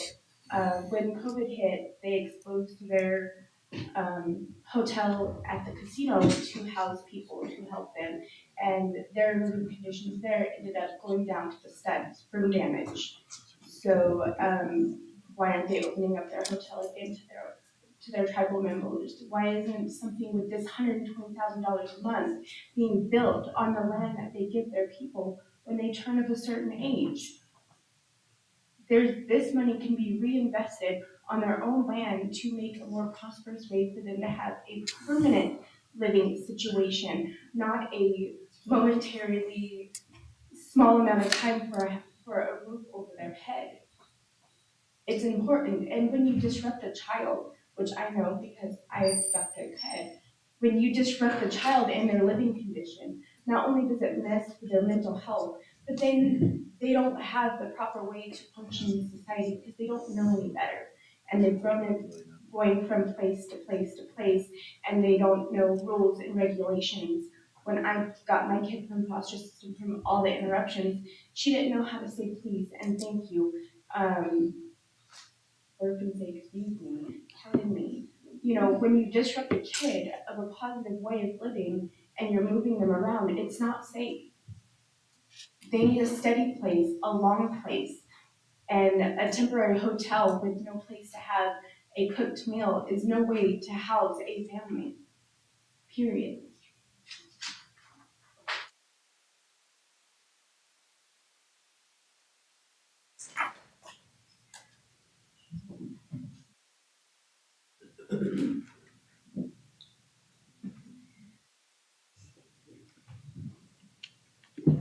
And if whoever's gonna speak next, if they don't mind, go ahead and stack in the mic. Yeah, my name is Matthew Madrid. I live at 708 West Cofer Pass. And that's down there by Fry's, neighborhood by Fry's.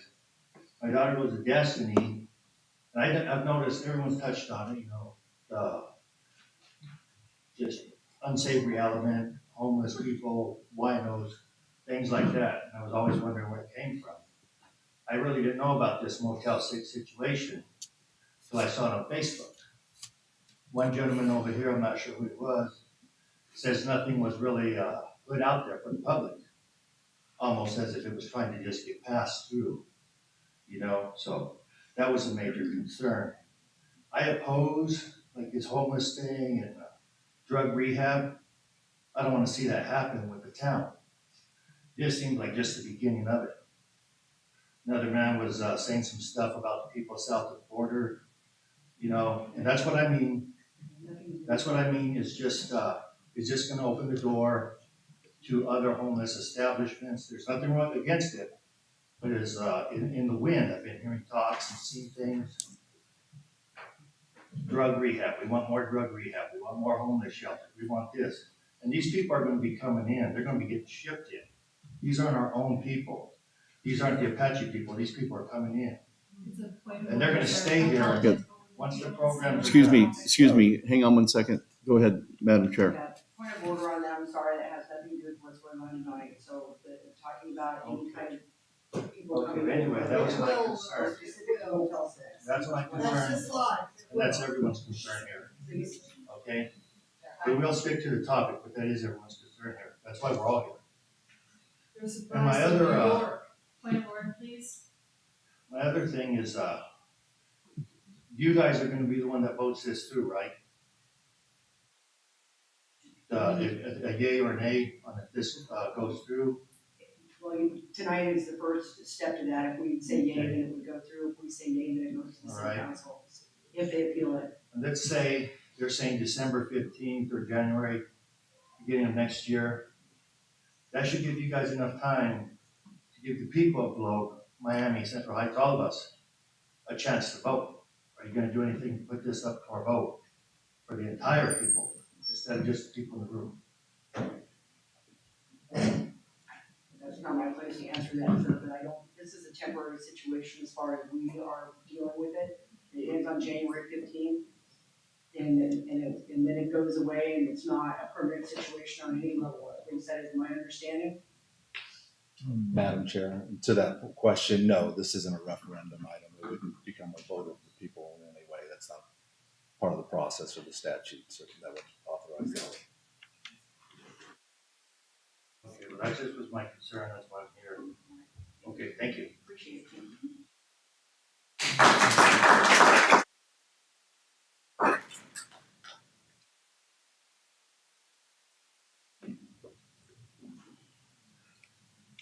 Okay, anybody else? Do we have anyone else that wants to speak?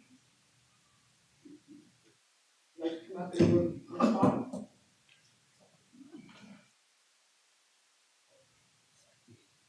Just want to answer If I may, some of the. thank you for letting me interrupt, sir. I believe we have one online contributor that we want to hear from before we invite you to respond, Oh, I sir. apologize. Sorry, I didn't realize that. I forgot to ask you. Thank you, Chairman. I have a. No, stay there. Yeah, no, Yeah. I have a comment submitted via text by Jamie Green, and she's in support of the city of Green rezoning to allow the temporary housing and shelter for San Carlos Apache tribe. And that's all she has. Thank you, Madam Chair, and members of the commission. Just want to answer some of the questions that were posed. This is a temporary program for the tribe. It's ending at the end of the year.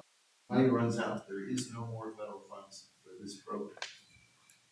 We are talking about 40 rooms, as I understand it, and this is greatly reduced from the number of rooms that the program started with. Most people that I guess are no longer there fall into several categories. They went into job training, got jobs. They went into housing programs, got housing. They went into rehab program, got rehab. I can't really count the census of the current 40 rooms, who's in there.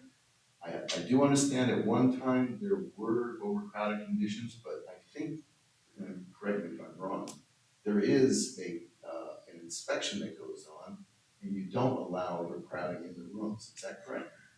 There's only like the one bed, the two beds. Right. There's only 4 people allowed in it. So that's misinformation, and whoever said that, I don't know about those photographs. We sent a doctor, her name is Artemia Hill, to go to every single room, and she photographed every single room, and she looked and talked to every single person in there.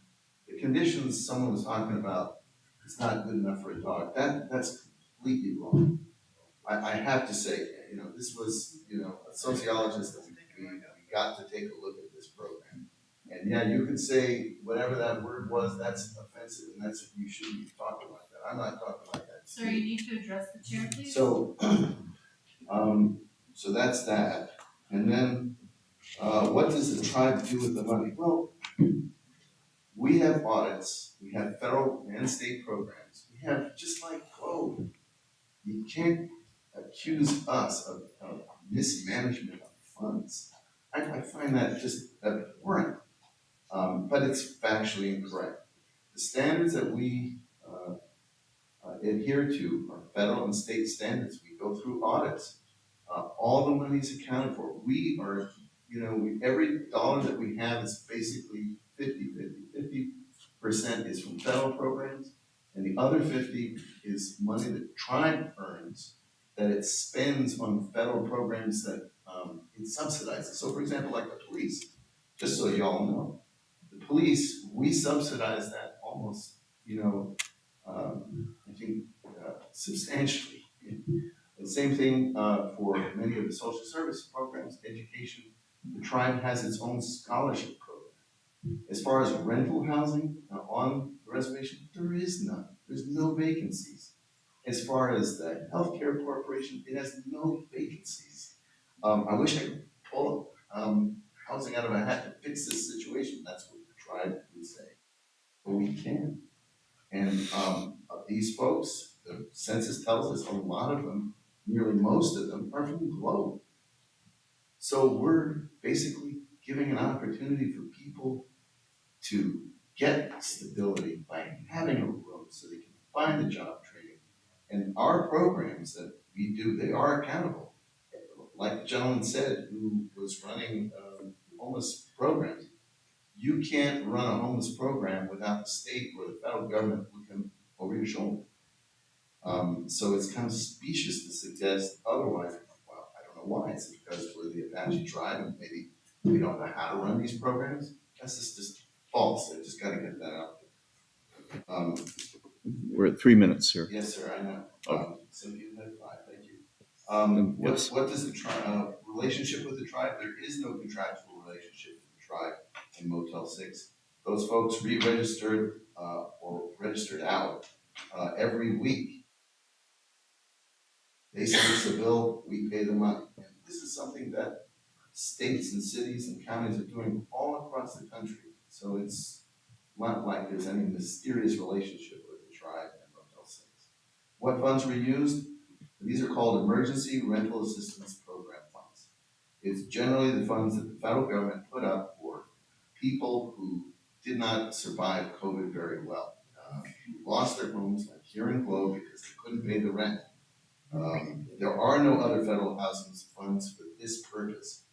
And as I tried to explain earlier, the construction for federal housing construction funds are tied to federal regulations. So we can't just go and build those homes. They cost $235,000, $330,000 per unit. We don't get that kind of money. Is the use of funds legal? Like I said, we have federal audits. Is this fair to taxpayers? We've been paying our taxes. The tribe has been paying tens of millions of dollars in taxes over the past several years. Yes, these social service programs are mandated. Everybody in the social service programs that we operate, those are part of federal programs, even state programs. We also provide transportation for services and meals. Someone was talking about the kids. And we are accountable there too to the federal government for job training and the meals and the transportation services that we provide. And then finally, the tribe is working for permanent housing solutions. But we are very constrained by those federal programs. Everybody in this room, if you want, if you care about that, you ought to write to Congress. Those regulations gotta go. And as I understand it, that's something even Globe faces. We're not in the business for doing this, and it's ending. I just want to make sure everybody understands that this is not something that's going to continue down the road. We're only talking about now, what, few months, 6, 7 months. That's it, for 40 rooms. And I can't believe that, tribe has the good Samaritan heart to try and do this. I get crime. Trust me, I get crime. I live in a crime-filled neighborhood, but I got it worse. I got the ambulance is going by my house every day because it's a CBI down the street. I get crime and I feel terrible, and the tribe feels terrible that people are victims of crime. And we work with your police department and your fire department to solve the crime, not just in Globe, but in the region. We have federal partners that we work with. We work with the county government. We work with Globe. We work with every single city along the border. Those are the answers to the questions. I hope I answered everybody's questions. Thank you. And Madam Chair and to the commission, we also would like to invite, if it's your pleasure, officials from public safety, the police chief, fire chief, and fire marshal. And so I don't know if you'd like to start with maybe with the police chief. Okay. Okay. Oh, and Dana has an update though. Madam Chair, once we're done with public hearing, please go ahead. We'll close the public hearing and then move on to staff. But someone's approached, so. Okay. Hi, my name is LaDonna Weatherhead, and I live at 9383 South Common Canyon here in Globe. My daughter-in-law lives on the reservation, and it's not the Apache race. But what she just told me was the federal government has just allotted that they are paying for their greenhouses. They're paying, in the later days, the Hopi had constraints on how they could build, what they could do. They could only build straight up, they couldn't build out. That has now been lifted. Why can they not add on to their own homes with this millions of dollars that they're talking they had? She also called us one day to go get her brother over here at the Apache Res. We were so spooked at night because we were met by gangs, we were met by guns, we were met by all kinds of sorts. Now, is this something you want to bring into our town? I would certainly hope not. That's all I have. Thank you.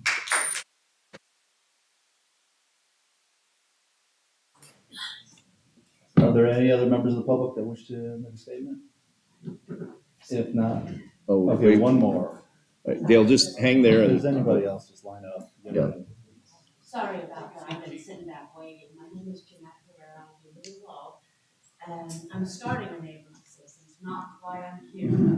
I have been speaking with a number of residents in the area on concerns so that we can work together to find out how we can make Globe a better area, a place to live. This issue has been brought up a number of times. Excuse me. And a lot of it is repetitive, but one of the ones that touches my heart is with the kids. So the details on how many people are staying in a room, I don't have people with me, but our people who work with some of the kids in St. Carlos, well, some of the kids that are staying there. And I'm told by this person that there are more sometimes than 10 people staying in a room. I don't know that for sure, but I'm sure with drugs and other things going on, that's one issue. What never was brought up, or I didn't get clear on, if people knew that someone was run over because they were from the hotel there, trying to get access for alcohol. I've got more statistics, but I think I'll end there. I do apologize. I am working on making Globe safer. I understand the statistics have gone up on our crime rate and calls with the police regarding this. And people who are not safe in their own neighborhoods. I don't support that. I am working on trying to make Globe a better place. And I have seen that we are number 2 as the most dangerous, so this doesn't help that issue. I do hope and pray that you oppose this.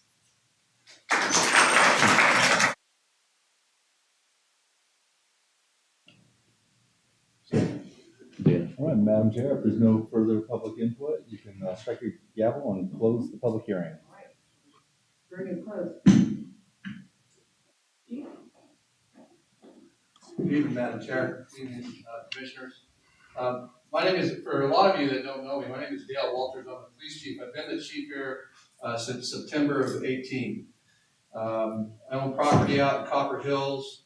I'm hoping to be a permanent retired resident here someday. So a couple of things, I'm gonna get off script a little bit. When I got here, I love the small town atmosphere, but one of the things I want to tell you guys is what impressed me the most. We had some tragedy over the last few years. First 30 days here, we had a mass shooting. We've had fires, floods. I'm expecting the frogs and locusts this year. But what has impressed me the most about this community, and it's the greater Cobra Valley community, is when we had the floods in Miami, if you owned a piece of equipment or a square point shovel, you just showed up. And that's just how it's been the entire time. So this has nothing to do with a lack of compassion for this community, because clearly you all have that. So I'll just tell you the facts as I know it, and I won't give an opinion on it. You could probably determine that from my facts. The simple fact of the matter is since I've been here, we've had a high rating of crime in this community. We've worked diligently to grow the police department and address those things. But since this program has started, how we found out about this is because the increase in crime. It wasn't we were told that this was going to happen. It wasn't we were informed that this program was starting. It was in the dead of the night, in my opinion, it appeared. And how it came to light of the city was from me. And it was because of the crime rate had increased. And the crime rate in 2017 had 46 incidents at Motel 6, 59 in 2018, 70 in 2019, 66 in 2020, 87 in 2021, and 155 this last year. So far this year already, as a month ago, we have over 56 incidents. Now, somebody asked earlier about what type of crimes do we have, and I can go down the 3 pages of the list, but 911 hangups, agency assist, area patrols, assaults, assault with a knife, attempt to locate. We've done business checks, citizens assist, silver matters, disorderly conduct, disturbance, domestic,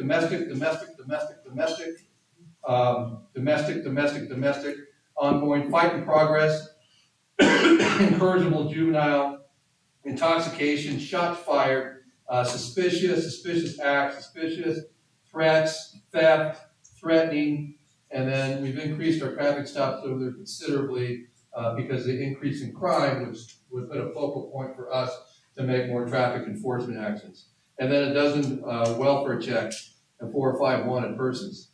So yeah, we've had a problem there. When this came to light, there were other things that came to light at the same time, and the fire department, the fire marshal got involved, and I've seen the pictures. And I'm not sure what and when the attorney general for the tribe was notified of the conditions and when they did their inspections, but I've seen the pictures. And I won't be as colorful as Debbie, but they were unfit for people to live in. In fact, some of those rooms were shut down because of those facts. We also had one fatal traffic accident where a gentleman that appeared to be intoxicated, that was related to Motel 6, walked out in front of a semi. So this is an ongoing issue. I'm all about helping the homeless. I truly am. I'm the vice president of the Gila House. It's a passion of mine. And I think that these programs can work. But if we're not vetting these people to find out what their criminal history is, or do they have active warrants for their arrest, are there rules governing what's there, then it's not doing them any good, and it's sure not doing this community any good, in my humble opinion. So, and when I listen to the ownership of the motel get up and say to this committee, I don't think I can do that, and even if I did, it won't make any difference. Obviously, we're not going to meet the requirements set forth by the city. So, I want these people to get the help that they need. I think there needs to be a structure to it. And I think there needs to be some openness and some dialogue concerning this prior to doing these type of investments. But that's where the police department under my leadership is at right now. Any questions?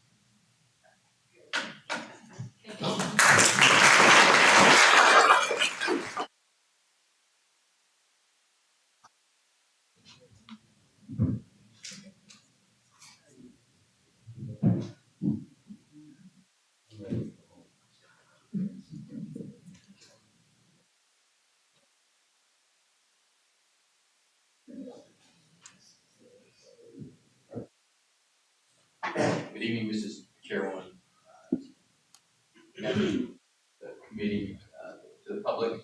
My name is Gary Robinson. I'm the fire chief of the city of Globe. I have been in that position for approximately the last 7 years. In relationship to this item, there are two distinct roles that the fire department plays in this. Number one, we have a response role. Our job is obviously to provide the most compassionate care in terms of EMS and the best professional service that we can in terms of fire when it comes to responses to anywhere within the city and for that matter within the community, and at times onto the reservation. The second role that we play is in code compliance and dealing with fire code related issues. As Chief Walters mentioned, some of this came to light as a result of responses that the police department had. Many of the responses that we had in terms of medical related issues centered around cooperative responses with the police department to incidents that were ongoing where there may have been a need for medical evaluation of that. In conjunction with that, we also began in late 2022 working on fire code compliance throughout some of the motels within the city. One of those being Motel 6. And as we began to work into that, we began to work with the owners of Motel 6 because that's who our primary contact is to make sure that we deal with and resolve any issues related to fire code. The owners were cooperating with our efforts to bring their buildings up to speed. In February, we did experience a fire, and that was a catalyst to speed that process up. We moved that process along, as was mentioned before. That was one of the triggering events that brought into light and involved zoning, as we recognized that there were some changes related to occupancy, and we started delving into what does code specifically state related to that. Concerns that I have in terms of fire code related issues, obviously Chief Walters brought up the occupancy load. Occupancy load is an important factor when it comes to hotels and motels and transient housing versus housing that's more permanent in nature. When Motel 6 was originally built and under they were classified as an R1 occupancy under the code, which means transient in nature. Under the use as it currently exists and as the CUP is requesting, it would become non-transient or more permanent in nature. You can go by the letter of the law. You can go by the spirit of the law. What does transient in terms of duration mean? The letter of the law obviously states 29 days, and those residents become more permanent in nature. We deal with numerous contractors that move in and out of the area.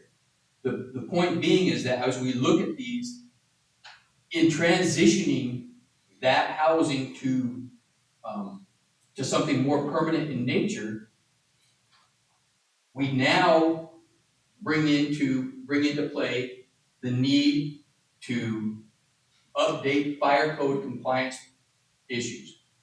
bringing that into, that triggers the need for sprinkler systems.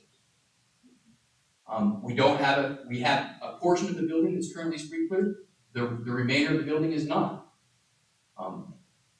All of the things that were addressed in the conditions for consideration of this item, a lot of those center around occupancy load. They center around issues related to fire code, use of cooking equipment, all of those things. And the reality of it is it will be extremely challenging for us as an entity based on some of the more permanent nature of those residents to be able to enforce some of those items, and to look at how do we make sure that we're providing the safety that the code asks us to provide. We've seen an increased call volume. Again, my concern is although that is a concern, my concern is more centered around code and how we make sure that we provide safety. We work with the owners of the hotel to provide safety to the occupants that are there, and what the best manner to go about that is.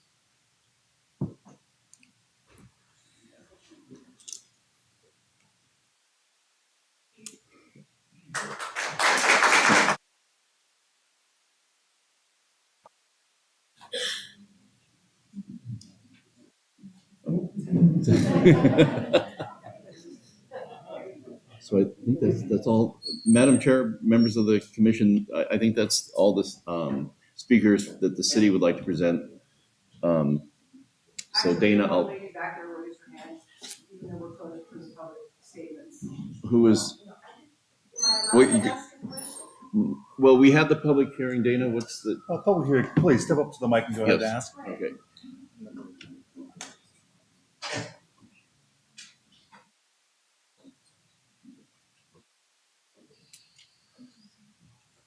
My question is, how many units are used right now? If we wanna open it up, it was 60, now it's 40. How many units are you getting paid for? Madam Chair, this Is that okay? request is for 40 units. It's request for 40, but you already have people there. Correct. I think That's I my was question. told most recently there might be 39, so I may have just moved out. Okay, so really, it's not really gonna increase. You already have. Correct. Do I understand that correctly? If I understand correctly, is there, as the people, if their eligibility runs out, they move out in that room and you not, when you go again, usually when we hit January 15th, it should be all gone. But right now, there are already 39 people there, is that, Or 39 units. units? That's what we understand. Yes. Okay. But end of this month is like 23rd, there's gonna be 3 votes checking out. Every So- month there's gonna be 10 votes. So can you jump to go ahead and stand up and speak so that everybody can hear, and start your reply over again. Thank you. My name is Amar, and I'm one of the owner at the Local 6. So this program, like at the one of their timing, like some other people, as of right now, we have like 40 units. So I believe end of this month, as their time comes up, there's gonna be 4 more people leaving on the 23rd. And once they leave, they don't come back then. 4 more families or 4 more people? 4 more rooms. 4 more rooms. Yeah. Then on the next month, like every month, there's gonna be like a 4 to 5 people checking up, and we come to like maybe end of August or beginning of September, there's gonna be almost another 65 to 75% people gonna be checked out on the rooms like that. How long has this been going on? Okay, now we're getting beyond the scope. So thank you very much. Okay. Okay. Who are the owners? The public hearings. Yeah. The public hearing has been closed. Yeah. Eastern Indian owners? Okay. Are they community? I'm sorry. Okay, excuse me. We It's- have to maintain order for this Yes. proceeding. It is a public hearing. We appreciate everyone who came out. We did have a time that was open, and now we'd ask for a respectful continuance of the process. So, So Dana, the next steps are the discussion and Correct. Madam Chair, Commissioners, you're welcome to discuss, ask any additional questions. there are for a If motion. you're up for making a motion, that's all. I guess I just wanna make sure, I wanna understand one thing, as they're moving out, no one's moving it back in. So this, the number, there's attrition and numbers going down, and it doesn't come back up again. Do I understand that correctly? Questions, comments? And speak up and to the mic. Processing. How about you, Arthur? Any questions? No? Justin, are you with us? I am here, no questions at the moment. Okay, thank you. I think the chief wanted to add something as So staff. this federal funding, it's not a guarantee it's not gonna come back. So what happens if they get another round of it? Right, does this revert back to, do they revert back to original zoning, or if you extend it until January, until this stage of it leaves, do they revert back to the original zoning, or if they get another extension? Because I believe this is the second round of this funding. So if they get a third, what happens?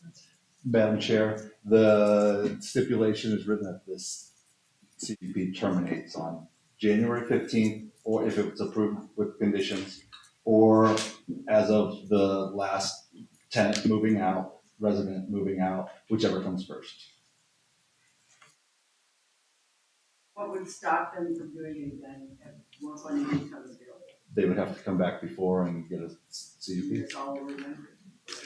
Just what you're will do that. So And just as a point of order for the audience, we're going to have discussion amongst ourselves. There will be things that we say that you agree with, there will be things that we say that you don't agree with.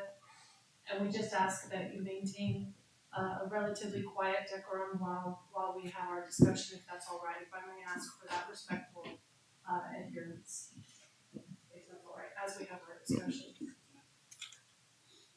I think, if I may, and this, I'm just kind of and lean forward. because I have to. I have to lean forward. Yeah.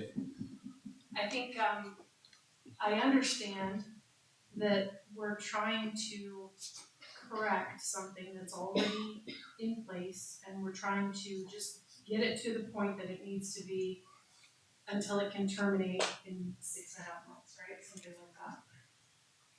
I guess I'm just really struggling with it because I'm nervous about the precedent that we set by saying this was done, it was not done in accordance with the rules that, and with respect, this type of business should have known about, and we're going to fix it for them now.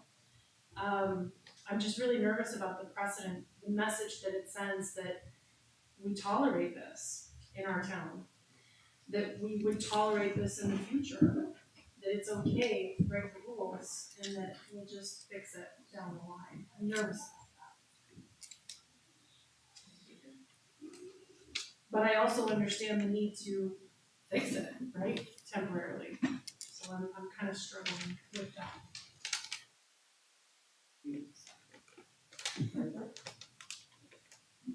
I have two concerns. One that's been mentioned. And can you grab that mic and pull that, get that? Yeah, sorry, they're not quite lined up with.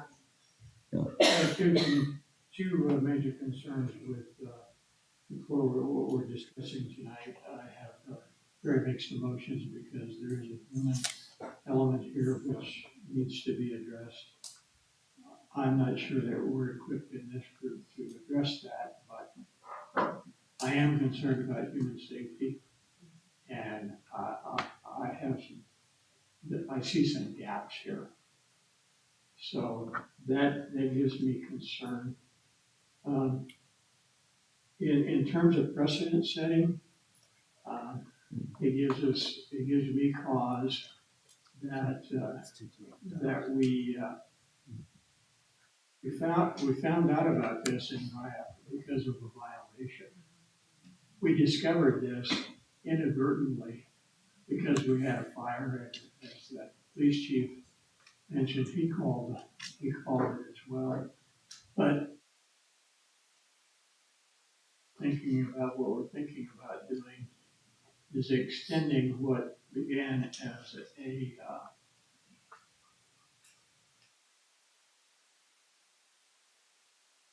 it began because or I'm concerned because it began as a violation, which when discovered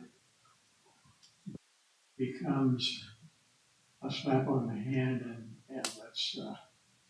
let's move on and back out of this. Now, this is out of the barn. This is a descending issue because of the occupancy that it's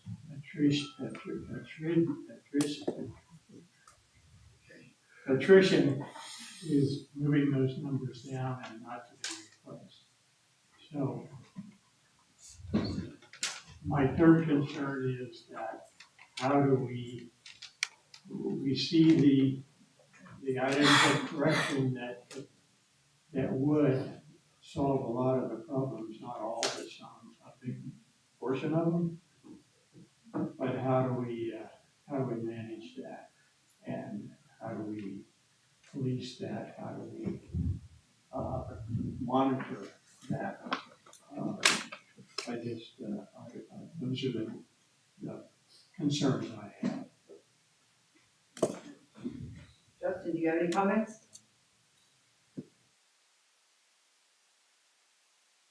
Sorry, I forgot to unmute. I do, and actually I have a question for Dana here as well. So the first question would be, how common is, or do you have any idea how common it is for hotels to offer extended stays like this in Arizona? Are there any other precedences like this that exist as you start to prepare the potential modifications in motion for us as we're looking through this study? Madam Chair, Commissioner Acevedo, I understand that when mines shut down, contractors tend to stay. I don't know how they check in and check out, but sometimes it's for extended periods. That's the extent, or other business travel at times from what I understand, but obviously if it's an individual, the city would have a very difficult time to identify when somebody's checking in or out.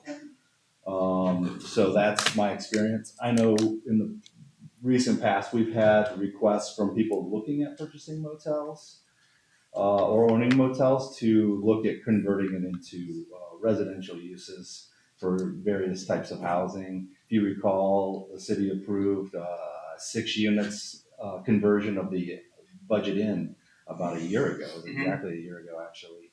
And that never came to fruition. They're still, I think, working through things. So, it's a thing. And when we look at these, we look at what's the location and all those things that we discussed tonight that creates a quality place for people to live or not. So that's my experience with it. Okay, and then second question, I appreciate your answer there.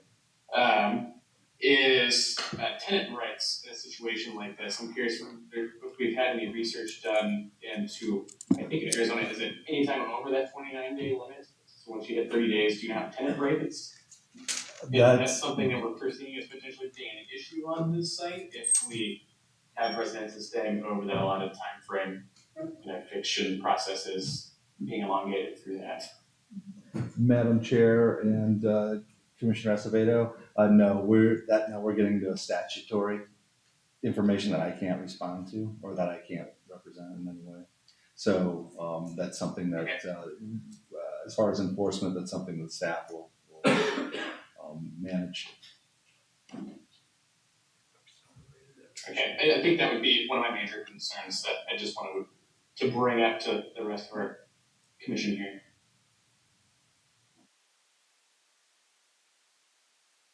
Do you have any further discussion?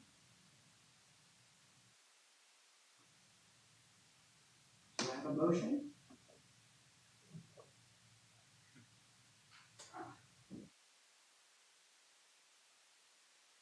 It's just not sitting well with me. I know that we need to fix it. I know that this looks like a good fix, but it's not sitting well. So for me, I'm going to motion to deny case number UP-23-02. Please hold, Hang on. please, point of order, to not allow the use, the change of use, at the Motel 6. Do I have a second?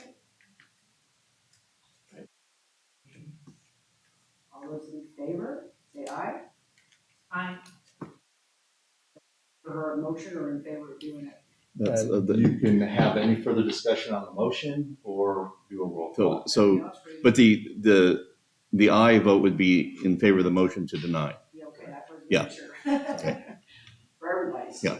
Okay, all those in favor say aye. Aye. Aye. All those opposed? Did you vote, Chairman? I'm almost gonna put it into a tie if I do that, so what happens? All right, then I say nay. Okay, so on So we're saying. Shelley on a 2-2 vote? Would you like to do a roll call? Yeah, Shelley? I think by law we have to do a roll call. Madam Chair, so we have a motion to deny the CUP that's before the commission. I'll do a roll call vote. Commissioner Lowry, And I'm voting, for the motion that I just made, so I vote aye. Commissioner Art Warren, Aye. Commissioner Justin Acevedo, Nay. Chair Tracy Quick, Nay. the motion dies. So the motion fails. So then this goes into an appeal? No. No, the motion fails, so you need a new motion. You no.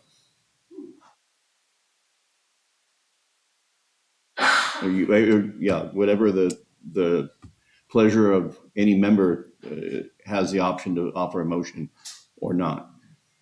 I would just say the reason that I'm going nay is because if this is, it's, even though I do agree that the precedent makes me a little nervous, that by the time we get done fussing over this, it's gonna be Christmas and it's gonna be over.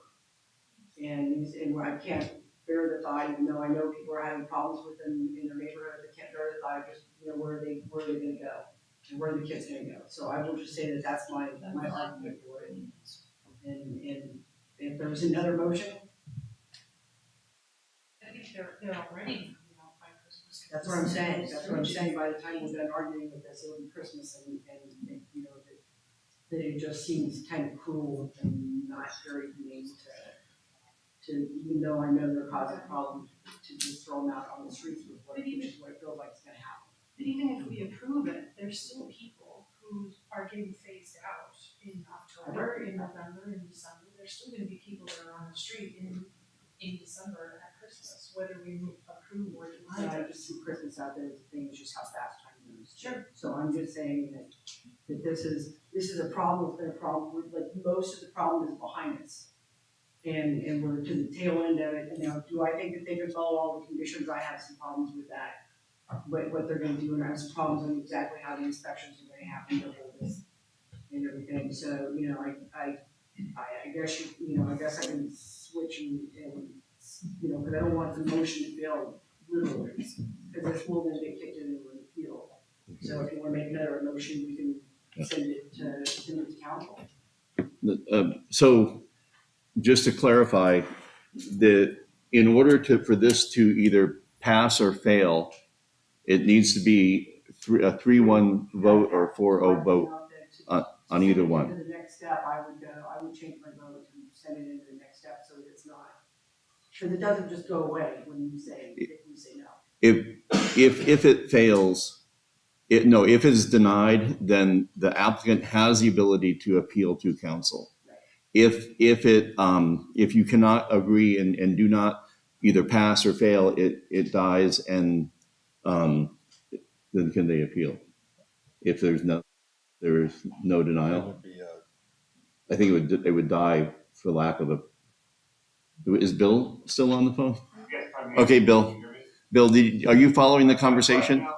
Right now, there's no, this fails. There needs to be And the commission needs to make a decision.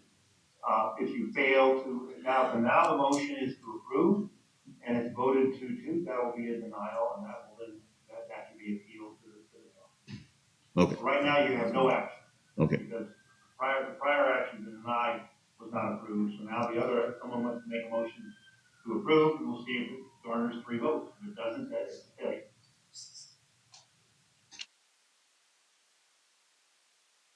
You have a motion? I will make a motion to approve with staff's recommendations as outlined in the agenda. Okay, we have a motion to approve. All those in favor, say aye. Well, do you have the second? Oh, that's right, we do need a second. Yeah. Second, somebody second. Okay, so the chair is second, and then we'll do roll call. I don't believe we have a second. You can, Can I second? I mean, I don't know what that, yeah, I'll second it. So it's everything will vote. All right, so we have a motion and a second. All those in favor, say aye. Aye. All those opposed? Nay? Nay. Nay. and so, because it's a split vote, do we have to do a roll call? Yes. Yes. So Shelley, do you want to do the roll call? It wasn't a split vote. Well, it's a, there, because it wasn't a unanimous vote, we have to do, it's not equally split, but just, we can't say everybody voted one way. It's like, who were the people voting yes or no? So Shelley, do you want to do the roll call? Madam Chair, before we do that, I'm a little confused, I'm sorry, I'm new here. Point of order, please. Please, everybody. Please allow them to go through their process. So my question, Madam Chair, is what does I mean and what does nay mean? So he did a motion to approve this with the conditions.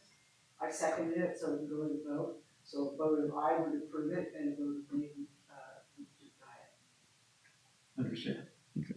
Thank you. Okay, all those in favor? We're doing the roll call. Oh, we already used roll call, okay, cool. Roll call vote, Commissioner Mary Lowry, Nay. Commissioner Art Warren, Nay. Commissioner Justin Acevedo, Aye. Chair Tracy Quick. Nay. So Shelley, what's the results? We have 3 nays and 1 yes. So the motion to approve fails. Motion to approve fails. Yes. Which opens the. So that's a denial of the application. So it's a denial, and by code, it can be appealed by the applicant to the city council, and that is results. So, like say then I guess we go on to the next item. Excellent, very good. So you may appeal within 15 days. So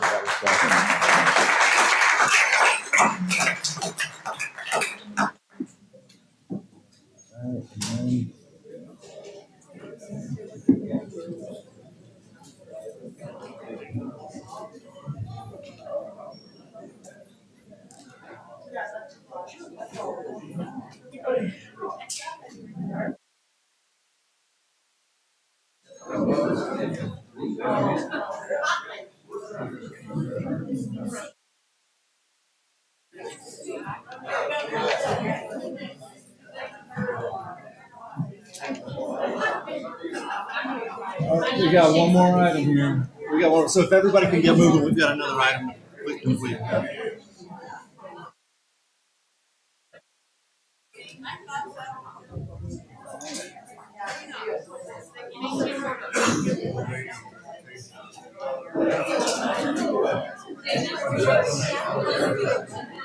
So.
Okay, we have one last issue, or item of business that we need to deal with right now, which is what I tried to read before. Yep.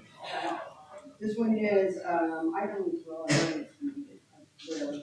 Public hearing and consideration of case number Z-23-02, a request to rezone plus or minus 1 acre of land from the C2 intermediate commercial zoning district to the TR transitional residential zoning district located at the northwest corner of East South Street and East Maple Street.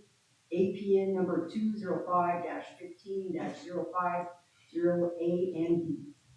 Excellent. Thank you so much, Madam Chair, Commissioners, and your perseverance here this evening in a longer meeting.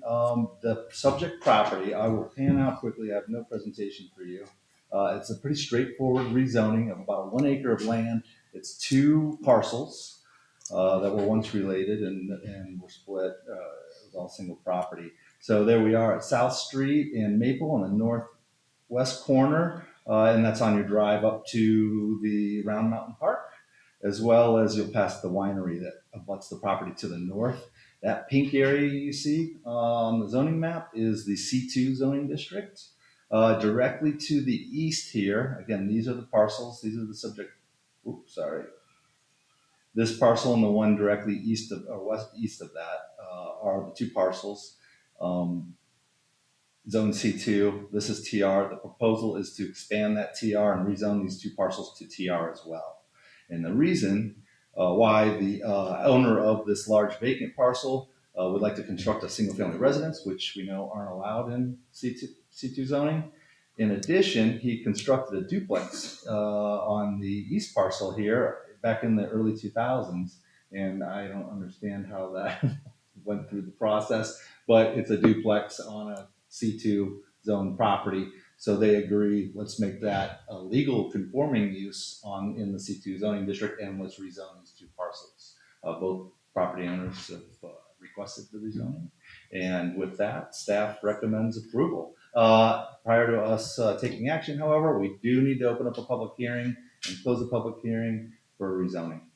So that's, I'd be happy to respond to any questions you have. So we're ready to go to public hearing?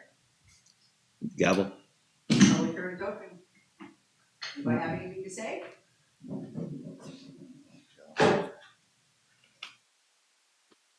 Greg Gatto, 2283 Angle, just up the street from that property. I was curious what was going on there. That property's been a very quiet property.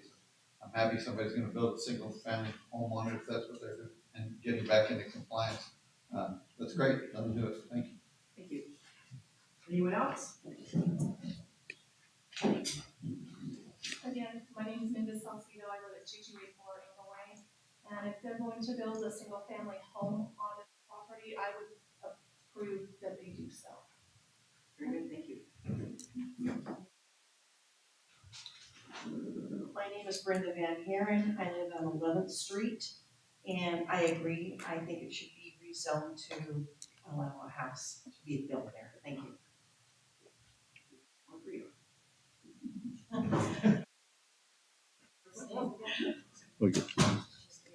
Excellent. No questions online? Shelley?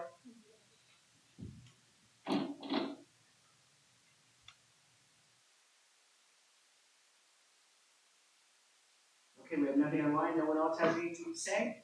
Okay, we're gonna close the public hearing. Do I have a motion? Or is there any further discussion? My last motion got turned down.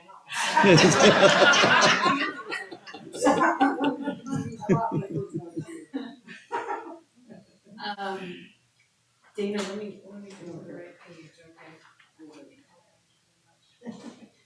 I motion to recommend the city council approve case number Z-23-02 to rezone the subject properties to transitional residential zoning district. I'll second that motion. Justin, okay, we got a motion and a second. All those in favor say aye. Aye. Aye. Aye. All those opposed, All right. nay. Motion passes. And with that, we have a new business. Thank you.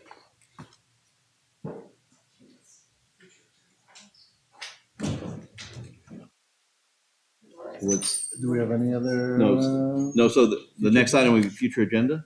We currently don't have anything planned that I am aware of. I think we might have this conversation before. It might be July 19th. Might be your next meeting. So you got a month and a half off. And you can use it. That would seem like we're all that happy. But Don't no, quote me on that. no need for executive session, so you can move straight to number 4, adjournment. So we do not have anything for executive No, session? no. All right, so with that, so it looks like we can adjourn.